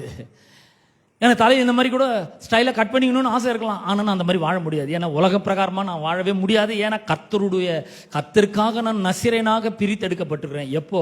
கர்ப்பத்திலிருந்து நம்ம தாயின் வயிற்றில் உருவாக்கும் முன்னாடியே அவர் நம்மை அழைத்து பரிசுத்தம் பண்ணியிருக்கிறார். பிரியமானவர்களே, சொல்றாரு, இந்த புள்ள ரொம்ப விசேஷமான புள்ள, இந்த புள்ளைய வச்சு நான் பெரிய பெரிய காரியங்களை செய்ய திட்டமிட்டு இருக்கிறேன். அதனால் நீ ஜாக்கிரதையா இருக்கணும், நீ எச்சரிக்கையா இருக்கணும். திராட்சை ரசத்துல திராட்சை பழங்க சம்பந்தப்பட்ட எதுவுமே நீ சாப்பிடவே கூடாது, எச்சரிக்கையா இரு அப்படின்றார். பாருங்க, ஏன் அந்த புள்ள ஸ்பெஷல். நான் சொல்றேன், நீங்க கர்த்தருக்கு ரொம்ப ஸ்பெஷல் நீங்க.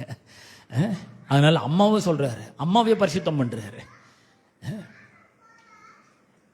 அப்ப ஏன் அப்படின்னா, சிம்சோனுக்கு அப்பேற்பட்ட ஒரு பெரிய அழைப்பு, ஒரு மேன்மையான அழைப்பு, உன்னதமான ஒரு அழைப்பு.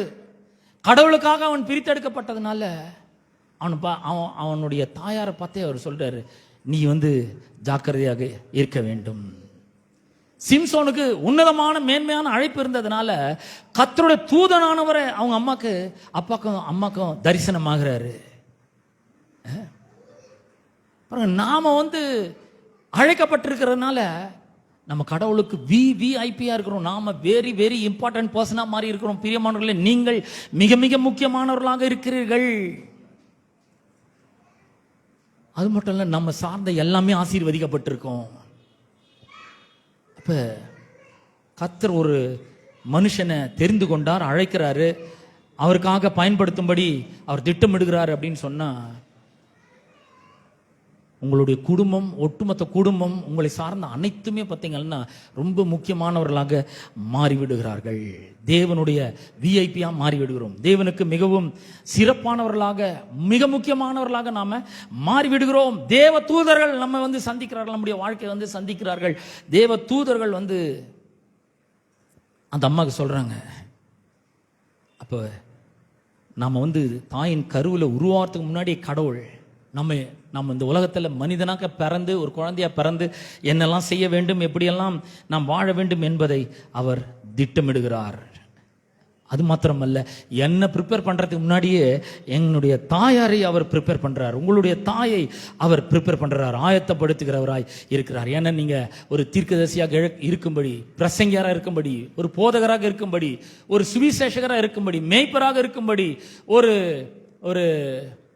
அப்போஸ்தலனாக இருக்கும்படி அழைக்கப்பட்டிருக்கிறீர்கள். ஆகவே இந்த அம்மா என்ன பண்ணக்கூடாது? எதையும் சாப்பிடக்கூடாது. அவங்க அம்மாவை கர்த்தர் பாதுகாக்கிறார். அவளை சார்ந்த எல்லாவற்றையும் அவர் பாதுகாக்கிறவராய் இருக்கிறார். ஆகவேதான் 24ஆம் வசனத்துல அந்த வசனம் சொல்கிறது, பின்பு அந்த ஸ்திரீ ஒரு குமாரனை பெற்று அவனுக்கு சிம்சோன் என்று பெயரிட்டாள். அந்த பிள்ளை வளர்ந்தது, கர்த்தர் அவனை ஆசீர்வதித்தார். பாருங்க, நாம இந்த அம்மாவை எடுத்துக்கிட்டீங்கன்னா, சிம்சோனுடைய தாயார், அந்த அம்மா பேர் கூட சொல்லப்படல. அந்த அம்மா கருத்தரிச்சிட்டாங்க. இந்த தேவ தூதன், கர்த்தருடைய தூதனானவர் சொன்னபடியே கருத்தரிச்சிட்டாங்க. அந்த அம்மா கருத்தரிச்சிட்டாங்க. இந்த பிள்ளை உள்ள என்ன பண்ண ஆரம்பிக்குது? வளர ஆரம்பிக்கிறது. நான் சொல்றேன், கருத்தரிச்ச உடனே யாருக்கும் இவங்க கருத்தரிச்சிருக்காங்கன்னு தெரியுதே கிடையாது, ஒண்ணுமே தெரியுது கிடையாது. 1 மாசம் ஆகுது, ஒன்றும் தெரியல. 2 மாசம் ஆகுது, ஒன்றும் தெரியல. 3 மாசம் ஆகும்போது லேசா நமக்கு கொஞ்சம் தெரியுது. ஏன்னா உள்ள பிள்ளை வளர்கிறது. உள்ள பிள்ளை பிள்ளை வளரும் பொழுது கர்த்தர் என்ன பண்ணாராம்? அவனை ஆசீர்வதித்தார். நான் சொல்றேன், நாம கூட இந்த உலகத்திற்கு இயேசு என்கிற பிள்ளையை கொண்டு வரும்படி அவர் நமக்குள்ள கர்ப்பம் தரித்திருக்கிறார், உள்ள வந்திருக்கிறார். நம்ம ரட்சிக்கப்படும் பொழுது நாம் சொல்றோம், இயேசுவே என்னோட உள்ளத்துல வாங்க, என்னோட வாழ்க்கையின் ஆண்டவராக ரட்சகராக இருங்க. என்னை உம்முடைய பிள்ளையாக ஏற்றுக்கொள்ளுங்கள் சொல்லும்பொழுது என்ன பண்றாரு, இயேசு பரிசுத்த ஆவியானவர் மூலமாக நமக்குள்ள வராரு. அப்புறம் என்ன பண்ணணும்னா, இந்த இயேசு வளரணும். யோவான் சொல்றார், அவர் பெருகணும், நானு சிறுகணும். He must increase and I must decrease. நாளுக்கு நாள் உள்ள இருக்கிற இயேசு வளர வேண்டும். பாருங்க, நாம அவரை வளர வைக்கிறதே கிடையாது. பவுல் சொல்றார் கலாத்தியர் 2:20 கிறிஸ்துவுடனே கூட சிலுவையில் அறைப்பட்டேன், ஆயினும் பிழைத்திருக்கிறேன். இப்ப அறைப்பட்டாரா பழைச்சிருக்காரு? ரெண்டும் தான். அறைப்பட்டாச்சு, ஆனா பழைச்சிக்கிறார். இப்பொழுது நான் மாம்சத்தில் பிழைத்திருப்பதோ என்னிடத்தில் அன்பு கூர்ந்து எனக்காக தம்மை தாமே ஒப்பு கொடுத்த தேவனுடைய குமாரனை பற்றும் விசுவாசத்தினாலே பிழைத்திருக்கிறேன். அப்ப பாருங்க, நாம் கூட இந்த உலகத்துக்கு இயேசு என்ற குழந்தையை கொண்டு வரும்படியாக நாமும் கர்ப்பம் தரிக்கப்பட்டு இருக்கிறோம். எதனாலன்னா, கடவுளுடைய வார்த்தை அதுதான் தேவனுடைய வித்தா இருக்கிறது. பரிசுத்த ஆவியானவர் மூலமாக இந்த வார்த்தை எடுத்து நமக்குள்ளே வைக்கப்படுகிறது. இந்த விதையை உள்ள வைக்கணும், இந்த விதையை வளர்க்க வேண்டும். விதை வளரணும்னு என்ன பண்ணணும், அது ஜெர்மினேட் ஆகிற நல்ல சூழ்நிலைக்கு வரணும், தண்ணி ஊற்றணும், பாதுகாக்கணும். அது சின்னதாக இருக்கும்பொழுது மற்றது எதுவும் ஆடு மாடு மேஞ்சிடாதபடி அதை வேலி அடைச்சி பாதுகாக்கணும், உள்ள நல்லா பாதுகாக்கணும். அதனால தான் ஆண்டவர் சொல்றாரு, என்னுடைய வார்த்தைகளை உன் இருதயத்திலும் உன் ஆத்துமாவிலும் பதிக்கணும் அப்படின்றாரு. புஸ்தகத்தில் நம்ம வாசிக்கிறோம், ஆத்துமாவில் உள்ளத்தில் இருதயத்திலும் ஆத்துமாவிலும் பதிக்கணும். அப்புறம் என்ன பண்ணணும், எல்லா காவலோடும் உன் இருதயத்தை காத்துக்கொள்ளணும். ஏன், இப்போ விதைச்சாச்சு, அது வளர ஆரம்பிக்குது. அது மெதுவா செடி மாதிரி வளரும் போது நிறைய ஆபத்துகள் வரலாம், பல விதமான சந்தேகங்கள் வரலாம், பல விதமான அவிசுவாசங்கள் வரலாம், கவலை உள்ள வரலாம், நோயை பார்க்கலாம், ஆண்டவர் மேல நம்பிக்கை இழக்க வைக்கிறதுக்கான பல சூழ்நிலைகள் வரலாம், தரித்திரம் வரலாம், இல்லாமை வரலாம், ஏழ்மை வரலாம். ஆனா பத்திரமா பாதுகாக்கணும். இல்ல உள்ள வார்த்தை இருக்கு, இந்த வார்த்தை பரிசுத்த ஆவியானவர் மூலமா கருத்தரிக்கப்பட்டிருக்குது. உள்ள இந்த பிள்ளை வளர வேண்டும். பாருங்க, உள்ள பிள்ளை இருக்கும்பொழுது ரொம்ப கேர்ஃபுல்லா சாப்பிடுவாங்க. உள்ள பிள்ளை இருந்துச்சுனாக்கா ஆட்டோமேட்டிக்கா நமக்கு பிடிக்குதுன்னு சிலதெல்லாம் சாப்பிட்டா கூட வாமிட்டு வந்துடும். அப்படியே முன்ன என்னெல்லாம் பிடிச்சிச்சோ அதெல்லாம் இப்ப சாப்பிட முடியாது. நம்ம கூட பார்த்தீங்கன்னா நமக்குள்ள ஆண்டவர் வந்துடுறாரு. வந்துட்ட பிறகு நம்ம தேவனுடைய பிள்ளையாக மாறி விடுகிறோம். கர்த்தர் நமக்குள்ள வந்துடுறாரு, கர்த்தருடைய வார்த்தை நமக்குள்ள வந்துடுது. வந்த பிறகு நம்ம முன்ன மாதிரி வாழ முடியாது. முன்ன 24 மணி நேரம் மொபைலே நோக்கி பார்த்துன்னு இருந்தோம்னா, அதுலேயே நேரத்தை செலவிட்டு இருந்தோம்னா, இப்போ அந்த மாதிரி செலவு பண்ண முடியாது. ஏன்னா இப்போ கர்த்தருக்கு பிரியமா வாழறதுக்கு ஒரு விருப்பம் உள்ள வந்திருக்கு, ஒரு பெரிய டிசையர் வந்திருக்கு. என் இருதயத்தை நான் கர்த்தருக்கு ஒப்பு கொடுக்கணும், என்னுடைய சோலை கர்த்தருக்கு ஒப்பு கொடுக்கணும், என்னுடைய மைண்ட் அவருடைய தாட்ஸ் ஆக்கிரமிக்க வேண்டும், அவருடைய வார்த்தையினாலே என் மனதை புதுப்பிக்க வேண்டும். இப்போ கர்த்தருக்கு எது பிடிக்குதுன்னு பார்க்கணும். இந்த பிள்ளை உள்ள உருவாகும் போது பார்த்தீங்கன்னா நம்ம பிடிக்கும், நல்லா பிடிக்கும். ஆனால் சில வாசனை வரும்பொழுதே அப்படியே வளர்க்கணும். அப்படியே அப்போ நமக்கு கூட அப்படிதான். இந்த வாலிப பிராயத்தில் என்ன பண்ணணும், சிருஷ்டிகரை நினைக்கணும். வாலிப பிராயத்தில் நம்ம கர்த்தருக்கு நம்முடைய நேரத்தை கொடுக்கிறவர்களாக இருக்க வேண்டும், கர்த்தருக்கு நம்முடைய வாழ்க்கையை அர்ப்பணிக்கிறவர்களாக இருக்க வேண்டும், கர்த்தருக்கு நம்முடைய இருதயத்தை அர்ப்பணிக்கிறவர்களாக இருக்க வேண்டும். மற்ற காரியங்களில் நாம் என்ன பண்ண முடியாது, ஈடுபட முடியாது.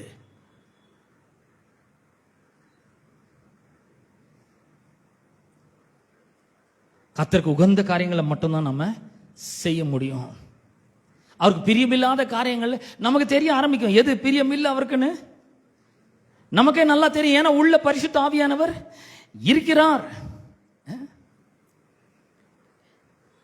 நெகேமியா புஸ்தகத்தில் 6ஆம் அதிகாரத்தில் 2ஆம் வசனத்தில் நான் வாசிக்கும் பொழுது, நான் வாசல்களுக்கு இன்னும் கதவு போடாத இருக்கையில், பாருங்க இப்போ அலங்கத்தை அவன் கட்டி எழுப்புறான், எருசலேம் பட்டணத்தை கட்டி எழுப்புறான். போடாது இருக்கையில் சன்பல்லத்தும் கேஷேமும் ஆள் அனுப்பி நாம் ஓனோ பள்ளத்தாக்கில் இருக்கிற கிராமங்கள் ஒன்றில் ஒருவரை ஒருவர் கண்டு பேசுவோம் வாரும் என்று கூப்பிட்டார்கள். இந்த ஓனோ பள்ளத்தாக்குன்னா பார்த்தீங்கன்னா அது ஒரு பெரிய டவுன். அது இவன் ஒரு பெரிய உச்சியில் இருக்கிறான், மலை மேலே இருக்கிறான், பட்டணத்தை கட்டுறான், அலங்கத்தெல்லாம் கட்டி நிறுறான். அவங்க சொல்கிறாங்க, கீழே இறங்கி வா, ஓனோ பள்ளத்தாக்குக்கு வா அப்படின்றாங்க. அது எதுக்கு அடையாளமாக இருக்குதுன்னா, நம்ம ஆவிக்குரியவர்களாக நாம் இருக்கிறபடினாலே ஆவிக்குரிய வாழ்க்கையை தான் நாம் வாழ வேண்டும். கடவுளுடைய வார்த்தையை விசுவாசிக்க வேண்டும், பரிசுத்த ஆவியானுடைய உதவியை நாட வேண்டும், அவருடைய வழிகாட்டுதலை நாம் ஒவ்வொரு நாளும் பெற்றுக்கொள்ள வேண்டும், கர்த்தருடைய சித்தம் என்னது என்பதை நாம் அறிந்து கொள்ள வேண்டும். இப்படிதான் நம்ம வாழணும். ஓனம் பள்ளத்தாக்குன்னு என்ன, பள்ளத்தாக்கில் இறங்கி வர்றதுன்னு என்ன, மாம்சத்தின்படி வாழறதுக்கு வா வா, மாம்சத்தில் நம்ம சிந்திப்போம் கூப்பிடுறாங்க. சன்பல்லாத்தும் கேஷியமும் ஓனோ பள்ளத்தாக்குக்கு வாண்டுறாங்க. அவன் சொல்றான் ஓ நோ அப்படின்றான். இல்லை நான் வரமாட்டேன். அவன் என்ன சொல்றான் பாருங்க, வாரும் என்று கூப்பிட்டார்கள். ஏன் கூப்பிடுறாங்கன்னா, அவர்களோ வென்றால் எனக்கு பொல்லாப்பு செய்ய நினைத்தார்கள். அவனை கொன்று போடுறதுக்காக அவனை பள்ளத்தாக்குக்கு வாங்க அப்படின்றான். அவன் சொல்றான் oh no I will not come அப்படின்றான். 3ஆம் வசனத்துல, அப்பொழுது நான் அவர்களிடத்திற்கு ஆட்களை அனுப்பி நான் பெரிய வேலையை செய்கிறேன். இந்த எண்ணம் நம்மளுக்கு எப்பவுமே இருக்கணும். நான் ஒரு பெரிய வேலையில் ஈடுபட்டிருக்கிறேன். நான் கர்த்தருடைய நசரேனா இருக்கிறேன். கர்த்தர் என்ன கர்ப்பத்திலிருந்து வேர் பிரித்து இருக்கிறாரு. அவருக்காக வாழும்படி என்னை பிரித்து எடுத்திருக்கிறார். நான் அவருக்கு பிரியமானதை செய்யும்படியாக அழைக்கப்பட்டிருக்கிறேன். கர்த்தர் என்ன கர்ப்பத்திலேயே பிரித்து எடுத்திருக்கிறாரு. அவருடைய வேலையை செய்யணும், அவருக்காக நான் செய்யணும். இப்போ நான் என்ன செய்யணுன்றது என் விருப்பப்படி செய்ய முடியாது. அவர் என்ன விரும்புகிறாரோ அதை நான் செய்யணும். ஏன்னா அவர் தான் என்னை பிறக்கவே வச்சிருக்கிறார், கர்ப்பத்திலிருந்து காப்பாற்றி இருக்கிறாரு, தாயை பரிசுத்தம் பண்ணியிருக்கிறாரு, என்ன பிரித்து எடுத்திருக்கிறாரு. இப்போ நான் விரும்புகிறபடி வாழ முடியாது, கர்த்தர் விரும்புகிறபடி தான் வாழ முடியும். நான் மாம்சத்தில் வாழ முடியாது. கர்த்தருக்கு எது பிரியோன்னு பார்க்கணும். நான் செய்யறது, நான் சொல்றது, நான் நடந்துக்கிற விதம், நான் யோசிக்கிற விதம், நான் பார்க்கிற விதம், நான் செயல்படுகிற விதம், நான் குடும்பத்தில் நடந்து கொள்கிற விதம், சபையில் நடந்து கொள்கிற விதம் எல்லாமே கர்த்தருக்கு பிரியமா இருக்குதான்னு தான் நான் பார்க்கணும். ஏன்னா பெரிய வேலையை செய்கிறேன் நான் வரக்கூடாது. அந்த வேலையை விட்டு உங்களிடத்தில் வருகிறதுனால அது மெனக்கெட்டு போவானேன் என்று சொல்ல சொன்னேன். நான் சொல்றேன், எனக்கு பெரிய வேலை இருக்கு. கடவுள் என்ன அழைச்சிக்கிறாரு, இந்த வேலையை செய்யறதுக்காக தான் அழைச்சிருக்கிறாரு. நான் என்ன பண்ண முடியாது, வர முடியாது. பாருங்க, நேரத்தை வேற எதுக்கும் அவன் கொடுக்க மறுக்கிறான். இல்லை நான் வர முடியாதுன்றான். இதுக்கெல்லாம் என்னால் நேரத்தை செலவிட முடியாது. நம்மளும் சொல்லணும். பிசாசு நைஸா என்ன பண்ணுவான், நல்ல நல்ல ஷார்ட்ஸா அனுப்புவான். அப்புறம் டிபியில் நம்ம வச்சிருக்கிறது எத்தனை பேர் பார்த்துருக்காங்கன்னு பார்க்க வைப்பான். எத்தனை லைக்ஸ் வந்திருக்கு, எத்தனை வியூ வந்திருக்கு, எத்தனை கமெண்ட் வந்திருக்கு, எத்தனை ஈமோஜி வந்திருக்கு பாரு. இதுலயே நம்ம நேரத்தை சாப்பிட்றதுக்கு விரும்புகிறோம். ஆனால் நான் சொல்கிறேன், இவ்வளோ பெரிய வேலைக்காக நான் அழைக்கப்பட்டுறேன். எனக்கு நிறைய பெரிய வேலை இருக்குது. நான் கர்த்தருக்கென்று அழைக்கப்பட்டுறேன். கர்த்தர் என்ன பெரிய நோக்கத்துக்காக அழைச்சிருக்கிறாரு. அவருடைய ஊழியத்தை செய்யணும். அவருக்காக எதை செஞ்சாலும் அவருக்காக நான் செய்யணும். ஒருவேளை நான் படிச்சுட்டு இருக்கலாம், ஆனால் அவர் நாம மகிமைக்காக படிக்கணும். ஒருவேளை இந்த தெருவில் நான் வாழ்ந்து கொண்டிருக்கலாம், அவருடைய நாம மகிமைக்காக வாழணும். இந்த தெருவில் இருக்கிறவங்க வாழ்ற மாதிரி நான் வாழ முடியாது. இந்த ஏரியாவில் இருக்கிறவங்க வாழ்ற மாதிரி நான் வாழ முடியாது. இந்த உலகத்தில் இருக்கிறவங்க வாழ்ற மாதிரி நான் வாழ முடியாது. நம்மளை ஃப்ரெண்ட்ஸு கூப்பிடுவாங்க, என்ன பெரிய ஒரு அப்பா அம்மா எதையாவது ஒன்று சொல்லிட்டு வா போகலாம், நம்ம இதெல்லாம் இப்போதானே என்ஜாய் பண்ண முடியும், கூப்பிடலாம். ஆனால் நம்ம என்ன பண்ணக்கூடாது, போக முடியாது, போகக்கூடாது. இல்லை நான் ஆண்டவருக்கு என் வாழ்க்கையை ஒப்பு கொடுத்துருக்கிறேன். நான் அப்படி தான் வாழ முடியும். கர்த்தருக்காக வாழறதுக்காக நாம் தீர்மானிக்கிறவர்களாக இருக்க வேண்டும். நியாயாதிபதிகள் புஸ்தகம் 13ஆம் அதிகாரத்தில் நாம் பார்க்கிறபடி கர்த்தர் அந்த பிள்ளையை ஆசீர்வதிக்கிறார். அந்த பிள்ளை வளர்ந்தது, உள்ள எந்த அளவுக்கு அந்த பிள்ளை வளர்ந்ததோ கர்த்தர் அந்த அளவுக்கு அந்த பிள்ளையை என்ன பண்றாரு, ஆசீர்வதிக்கிறவராய் இருக்கிறார். நம்ம அந்த இடத்துல பார்க்குறோம் பாருங்க, பிள்ளை வளர்ந்தது, கர்த்தர் அவனை ஆசீர்வதித்தார். உள்ள இந்த வசனம் வளர வளர வளர கர்த்தர் நம்மளை ஆசீர்வதிக்கிறவராய் இருக்கிறார். இந்த உலகத்துக்கு இயேசுவை கொண்டு செல்ல வேண்டும். நம்முடைய வேலை ஸ்தலத்துக்கு இயேசுவை கொண்டு செல்ல வேண்டும். நம்முடைய வீட்டில் இயேசுவின் நாமத்தை பறைசாற்ற வேண்டும். நம்மள வீட்டில் ஒரு பிரச்சனை வரும்பொழுது இயேசுவின் நாமத்தில் அந்த பிரச்சனையை ஜெயிக்க சொல்லித்தர வேண்டும். இது ரொம்ப முக்கியம். பாருங்க, வாலிபர்களை பார்த்து சொல்றேன், அவர் உங்களை கர்ப்பத்தில் இருக்கும் போதே தெரிந்து கொண்டு இருக்கிறார். நிறைய பேர் அவர் அப்படி தெரிந்து கொள்கிறார். எரேமியா 1ஆம் அதிகாரம் 5ஆம் வசனத்தில் நம்ம வாசிக்கிறோம். எரேமியாவுக்கு கர்த்தருடைய வார்த்தை உண்டாகி அவர், நான் உன்னை உன் தாயின் வயிற்றில் இருக்கும் போதிலிருந்தே அறிந்தேன். ஐ நியூ யூ அப்படின்னா என்னென்னலாம் பண்ணுவேன்னு எனக்கு ரொம்ப நல்லா தெரியும்பா அப்படின்றார். சிம்சோனை தெரிந்து கொண்டார. சிம்சோன் என்ன பண்ண போறான்னு அவருக்கு தெரியாதா? தெரியுமா? தெரியாதா? தெரியும். இருந்தாலும் சிம்சோனை அவர் தெரிந்து கொள்கிறார்.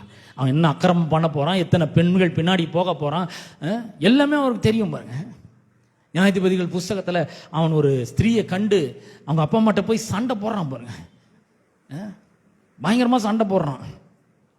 14:1 வாசிக்கிறேன். சிம்சோன் திம்னாத்துக்கு போய் திம்னாத்திலே பெலிஸ்தரின் குமாரத்திகளில் ஒரு பெண்ணை கண்டு திரும்ப வந்து தன் தாயையும் தகப்பனையும் நோக்கி, திம்னாத்திலே பெலிஸ்தரின் குமாரத்திகளில் ஒரு பெண்ணை கண்டேன். பாருங்க, இவன் மேலே இவ்வளோ பெரிய அழைப்பு இருக்கு. நல்லா கவனிங்க, இவன் மேலே இவ்வளோ பெரிய அழைப்பு இருக்கு. தாயின் வயிற்றில் இருக்கும் போதிலிருந்து அந்த பிள்ளையை பரிசுத்தப்படுத்துகிறார், தெரிந்து கொண்டிருக்கிறார், அழைத்திருக்கிறாரு. அவனை ஒரு பெரிய ரட்சகனாக இருக்கும்படி, நியாயாதிபதியாக இருக்கும்படி, தனங்களை பெலிஸ்தரின் கைக்கு விடுதலையாக்கும்படி அவனை அழைச்சுக்கிறாரு. ஆனா இவன் பார்த்தீங்கன்னா கண்ணு எங்கேயோ போகுது. ஒரு பெலிஸ்தரின் குமாரத்திகளில் ஒரு பெண்ணை கண்டேன், அவளை எனக்கு கொள்ள வேண்டும் அப்படின்னா அவளை தான் நான் கல்யாணம் பண்ணா அவளை பண்ணி வை, இல்லைன்னா எனக்கு கல்யாணமே வேணாம். நீ நிறைய வாலிப பிள்ளைங்களுடைய வாழ்க்கை இப்படிதான் இருக்குது. கடவுள் பெரிய நோக்கத்தோடு அழைக்கிறாரு. ஆனா பிசாசு எப்படியோ அவர்களை வஞ்சித்து அவங்கள என்ன பண்றான், இந்த பக்கமா இழுக்கிறான் கொஞ்சம் கொஞ்சமா. ஏன்னா கர்த்தர் இவங்களை அழைச்சிருக்கிறார். கர்த்தர் இவங்களை வச்சு ஒரு பெரிய திட்டத்தை வச்சிருக்கிறார். பெரிய நோக்கத்தை நிறைவேற்றணும், அவருடைய திட்டத்தை நிறைவேற்றணும், அவருடைய அழைப்பை நிறைவேற்றணும். ஆனா பிசாசு என்ன பண்றான், எப்படியாவது இவங்களை டீஃபைல் பண்ணணும், எப்படியாவது இவங்களை அழுக்காக்கணும், எப்படியாவது இவங்களை அசுத்தமாக்கணும், எப்படியாவது இவங்களை ஒன்றும் பண்ண முடியாது. ஆனா இவங்களை அசுத்தமாக்கிட்டா கடவுளால் இவங்களை உபயோகப்படுத்த முடியாது. ஏன்னா அவங்களுக்கே ஒரு குற்ற உணர்வு வந்துடும். அதனால அவங்கள உபயோகப்படுத்த முடியாதுன்னு நினைச்சு என்ன பண்றான், வாலிபர்களை அவன் பிடிக்கிறான். எப்படி? கண்ணு மூலமா பிடிக்கிறான். எனக்கு இந்த பையன் தான் வேணும், எனக்கு அந்த பொண்ணு தான் வேணும், எனக்கு அது கண்ணுக்கு இன்பமா இருக்குது, அவன் ரொம்ப அழகா இருக்கிறான், அவன் ரொம்ப அழகா இருக்கிறான், அவன் ரொம்ப நல்லவன். எப்படி தெரியும் உங்களுக்கு? கர்த்தரோட நல்லவரா? நான் கேட்குறேன். கர்த்தர் ரொம்ப நல்லவருங்க. பிசாசு எப்படியாவது இவங்களை டீஃபைல் பண்ணணும்னு நினைக்கிறேன். நான் கூட உங்கள் வாழ்க்கையில் நான் சொல்கிறேன், பிசாசு எப்படியாவது உங்களை வஞ்சித்து உங்களை டீஃபைல் பண்ணணும், அசுத்தமாக்கணும், அருவருப்புள்ளவர்களாக மாற்ற வேண்டும் என்று பிசாசு பல விதங்களிலே முயற்சி செய்வான். ஒரு பிள்ளை உருவானதுன்னா ரொம்ப கேர்ஃபுல்லாக இருக்கணும், நடக்கிறது கேர்ஃபுல்லாக நடக்கணும், அப்புறம் வண்டியில் போகிறது தான் கேர்ஃபுல்லாக போகணும், எல்லாமே ரொம்ப ஜாக்கிரதையாக இருக்கணும். ஏன்னா பிள்ளை உள்ள வளர்ந்து கொண்டு இருக்கு, உள்ள இருக்கு, கர்ப்பத்திலே அழிஞ்சிடக்கூடாது. ஆகவே கரெக்டானதை சாப்பிடணும். தப்பா சாப்பிட்டா உள்ள பிள்ளை அபார்ட் ஆயிடும். ஜாக்கிரதையா இருக்கணும், நல்லா கரெக்டா சாப்பிடணும், சத்தானதை சாப்பிடணும். ஏன்னா பிசாசு இப்படிப்பட்ட எண்ணங்களை அவன் கொடுக்க ஆரம்பிக்கிறான். சிம்சோனுக்கு அப்படிப்பட்ட ஒரு எண்ணத்தை கொடுத்தான். அவன் தாய் தகப்பன் சொல்றது பாருங்க. அப்பொழுது அவன் தாயும் அவன் தகப்பனும் அவனை நோக்கி, நீ போய் விருத்த சேதனம் இல்லாத பெலிஸ்தரிடத்தில் ஒரு பெண்ணை கொள்ள வேண்டியது என்ன?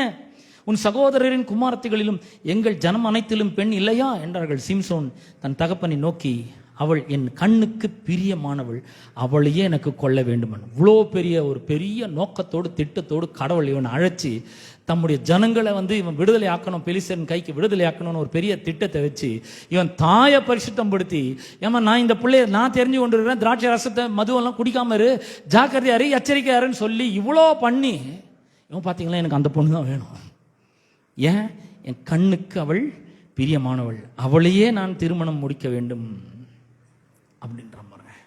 எப்படியாவது பிசாசு நம்மளை கெடுக்க வேண்டும், நமக்குள்ளே குற்ற உணர்ச்சியை கொண்டு வர வேண்டும் என்று அவன் பல விஷயங்களை நம்முடைய வாழ்க்கையில் கொண்டு வரலாம். நான் சொல்றேன், ஒவ்வொரு முறையும் நாம தேவனுடைய பிள்ளைகளா இருக்கிறோம், கர்த்தர் எனக்குள்ள இருக்கிறார், பரிசுத்த ஆவியானவர் எனக்குள்ள இருக்கிறாரு, அவருடைய ஜீவன் எனக்குள்ள இருக்கு, அவருடைய வல்லம் இருக்கு, மகிமை இருக்கு, அவருடைய பிரசன்னம் எனக்குள்ள இருக்கு. நான் இந்த மாதிரி வேலையெல்லாம் செய்ய மாட்டேன், நான் இந்த மாதிரி காரியங்களை நான் ஒத்து போக மாட்டேன், நான் கர்த்தருடைய பிள்ளை, ஏசப்பா பிள்ளை, நான் இதுக்கெல்லாம் உடன்பட மாட்டேன்னு நம்ம சொல்லணும் பாருங்க. அப்படி சொல்லும் பொழுது கர்த்தர் பெரிய காரியங்களை நம்முடைய வாழ்க்கையில செய்கிறார். நான் என்ன சொல்ல வரேன்னா, சிம்சோன் இந்த மாதிரிலாம் போவான்னு கர்த்தருக்கு ஏற்கனவே தெரியும். இந்த பொண்ணு பின்னாடி போவான், தெலிலால் பின்னாடி போவான், எல்லாமே தெரியும். இவ்வளோ பரவாயில்ல, அவ வேசி, அவ பின்னாடி போய் அவளோட மடியில போய் படுத்துக்கிறான் பாருங்க. இந்த மாதிரி வேலைலாம் செய்வான்னு தெரிஞ்சுதான் கர்த்தர் என்ன பண்றாரு, அவனை அழைத்து பரிசுத்தப்படுத்தி அவன் மேல தம்முடைய ஆவியானவரை ஊற்றி அவன் மூலமாக மாபெரும் ரட்சிப்பை ஜனங்களுக்கு கட்டளையிடுகிறார். நான் சொல்றேன், நீங்கள் கூட தேவனால அழைக்கப்பட்டிருக்கிறீர்கள், பெரிய வேலைக்காக அழைக்கப்பட்டிருக்கிறீர்கள். நம்ம மெனக்கட்டு போகக்கூடாது, நம்முடைய நேரத்தை வீணடிக்க கூடாது. கர்த்தருக்கு பிரியமான காரியங்களை செய்வதிலே நாம் நம்முடைய நேரத்தை செலவிட வேண்டும். அதற்கென்று நம்மை நாம் அர்ப்பணிக்க வேண்டும். நாம் எப்படி பிறந்திருக்கிறோம்ன்றதை பத்தி நான் உங்களுக்கு சொன்னேன். கர்த்தர் தாயின் கர்ப்பத்திலிருந்து தெரிந்து கொண்டிருக்கிறார். எது வரைக்கும்? கல்ற வரைக்கும் அவர் நம்ம கூடவே இருப்பார். என்ன பிரச்சனை வந்தாலும், என்ன சவால் வந்தாலும், எவ்வளோ பெரிய ஒரு தவறுகள் நடந்தாலும் மறுபடியும் அவர் நம்மை திருத்தி மறுபடியும் அந்த ட்ராக்கு கொண்டு வந்து அவர் நம்ம மூலமா வச்ச திட்டத்தை நம்ம மூலமா நிச்சயமாக அவர் நிறைவேற்றுவார். எத்தனை பேர் சொல்றீங்க, இன்னைக்கு எனக்கு ரொம்ப நல்லா இருக்குது, கர்த்தர் என் வாழ்க்கையில் ஒரு பெரிய திட்டத்தை வச்சிருக்கிறார், ஒரு பெரிய நோக்கத்தை வச்சிருக்கிறார். அந்த நோக்கத்தையும் திட்டத்தையும் நான் நிறைவேற்றுவேன். இந்த உலக பிரகாரமாக நான் போக மாட்டேன், உலகத்துக்கு உடன்பட மாட்டேன், நேரத்தை வீணடிக்க மாட்டேன். கர்த்தருடைய பிரசன்னத்திலே நேரத்தை செலவிடுவேன், அவரை அறிந்து கொள்வதிலே நான் நேரத்தை செலவிடுவேன். எத்தனை பேர் விசுவாசிக்கிறீங்க? ஆமென். கர்த்தர் உங்களை ஆசீர்வதிப்பாராக. வாழ்க்கை அவருக்கு ஒப்பு கொடுங்கள். அப்படி ஒப்பு கொடுக்கும் பொழுது நிச்சயமாகவே கர்த்தர் உங்களை கொண்டு அவர் பெரிய காரியங்களை செய்வார். ஆமென், ஆமென். நாம் எழுந்து நிற்போம்.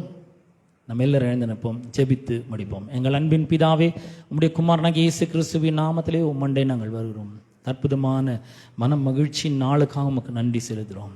இந்த வாலிபர் கூடுகையை கர்த்தர் நீர் ஆசீர்வதித்திருக்கிறதுக்காக உமக்கு ஸ்தோத்திரம். எங்கள் துதி ஆராதனையெல்லாம் நீர் அங்கீகரித்திருக்கிறதுக்காக உமக்கு ஸ்தோத்திரம். ஆண்டவரே, ஆண்டவரே, உம்முடைய பிரசன்னத்தினால் எங்களை நிரப்பினதற்காக உமக்கு நன்றி செலுத்துகிறோம். அப்பா, உம்மை ஸ்தோத்தரிக்கிறோம். இயேசுவின் நாமத்தினாலே வந்திருக்கிற ஒவ்வொருவரையும் உடைய வல்லமையான பாதுகாப்பின் கரத்துக்குள்ளாக நாங்கள் ஒப்பு கொடுக்கிறோம். ஆண்டவரே, அப்பா, தங்களுடைய வாழ்க்கையை அர்ப்பணித்திருக்கிற ஒவ்வொருவருக்காக ஜெபிக்கிறேன். இயேசுவின் நாமத்தினாலே அவர்களுடைய இருதயம், அவருடைய மனங்கள், அவருடைய ஆத்துமாக்கள், ஆண்டவரே, எல்லாவற்றையும் அவர்கள் அர்ப்பணித்திருக்கிறார்கள். தங்களுடைய அனைத்தையும் அவர்கள் அர்ப்பணித்திருக்கிறார்கள். ஆண்டவரே, அப்பா, அவர்களை நீர் வல்லமையாக எடுத்து பயன்படுத்துவீராக. உம்முடைய நோக்கத்தை நிறைவேற்றுவீராக, திட்டத்தை நிறைவேற்றுவீராக. ஆண்டவரே, இந்த பிள்ளைகள் உம்முடைய கரத்தில் இருக்கிறார்கள், பலவான்கள் கையில் இருக்கிற அம்புக்கு ஒப்பாய் இருக்கிறார்கள். ஆண்டவரே, அவர்கள் அந்த தகுந்த வேலையை அவர்கள் செய்யட்டும் என்று நான் ஜெபிக்கிறேன்.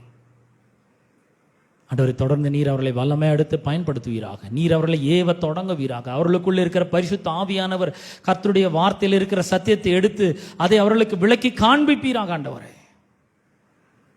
வரும் நாட்களில் இவர்கள் கர்த்தருக்காக அரும் பெரும் காரியங்களை செய்யட்டும். தேவ தூதர்கள் அவர்களை பாதுகாக்கட்டும். ஆண்டவரே, கர்த்தருடைய ஆவியானவர் அவர்களுக்கு ஆலோசனை கர்த்தராய் இருந்து தங்களுடைய வாழ்க்கையை உமக்கு அர்ப்பணித்து உம்முடைய எண்ணங்களினாலே உம்முடைய பிரசன்னத்தினாலே நிரம்பி உமக்காக அவர்கள் வாழ, உமக்கு பிரியமானதை செய்ய அவர்கள் எல்லாவற்றிலும் போதிக்கும்படியாக நாங்கள் ஜெபிக்கிறோம். தொடர்ந்து வந்தவர்களை ஆசீர்வதியும். துதி கன மகிமை எல்லாவற்றும் ஒருவருக்கே நாங்கள் செலுத்துகிறோம். இயேசுவின் நாமத்தில் ஜெபிக்கிறோம் பிதாவே, ஆமென். நம்முடைய கர்த்தராகிய இயேசு கிறிஸ்துவின் கிருபையும் பிதாவாகிய தேவனுடைய அன்பும் பரிசுத்த ஆவியானுடைய ஐக்கியமும் பாதுகாலும் வழிநடத்தலும் இன்றும் என்றும் சதா காலங்களிலும் நம் அனைவருடன் என்றும் இருப்பதாக. ஆமென், ஆமென். கர்த்தர் உங்களை ஆசீர்வதிப்பார்.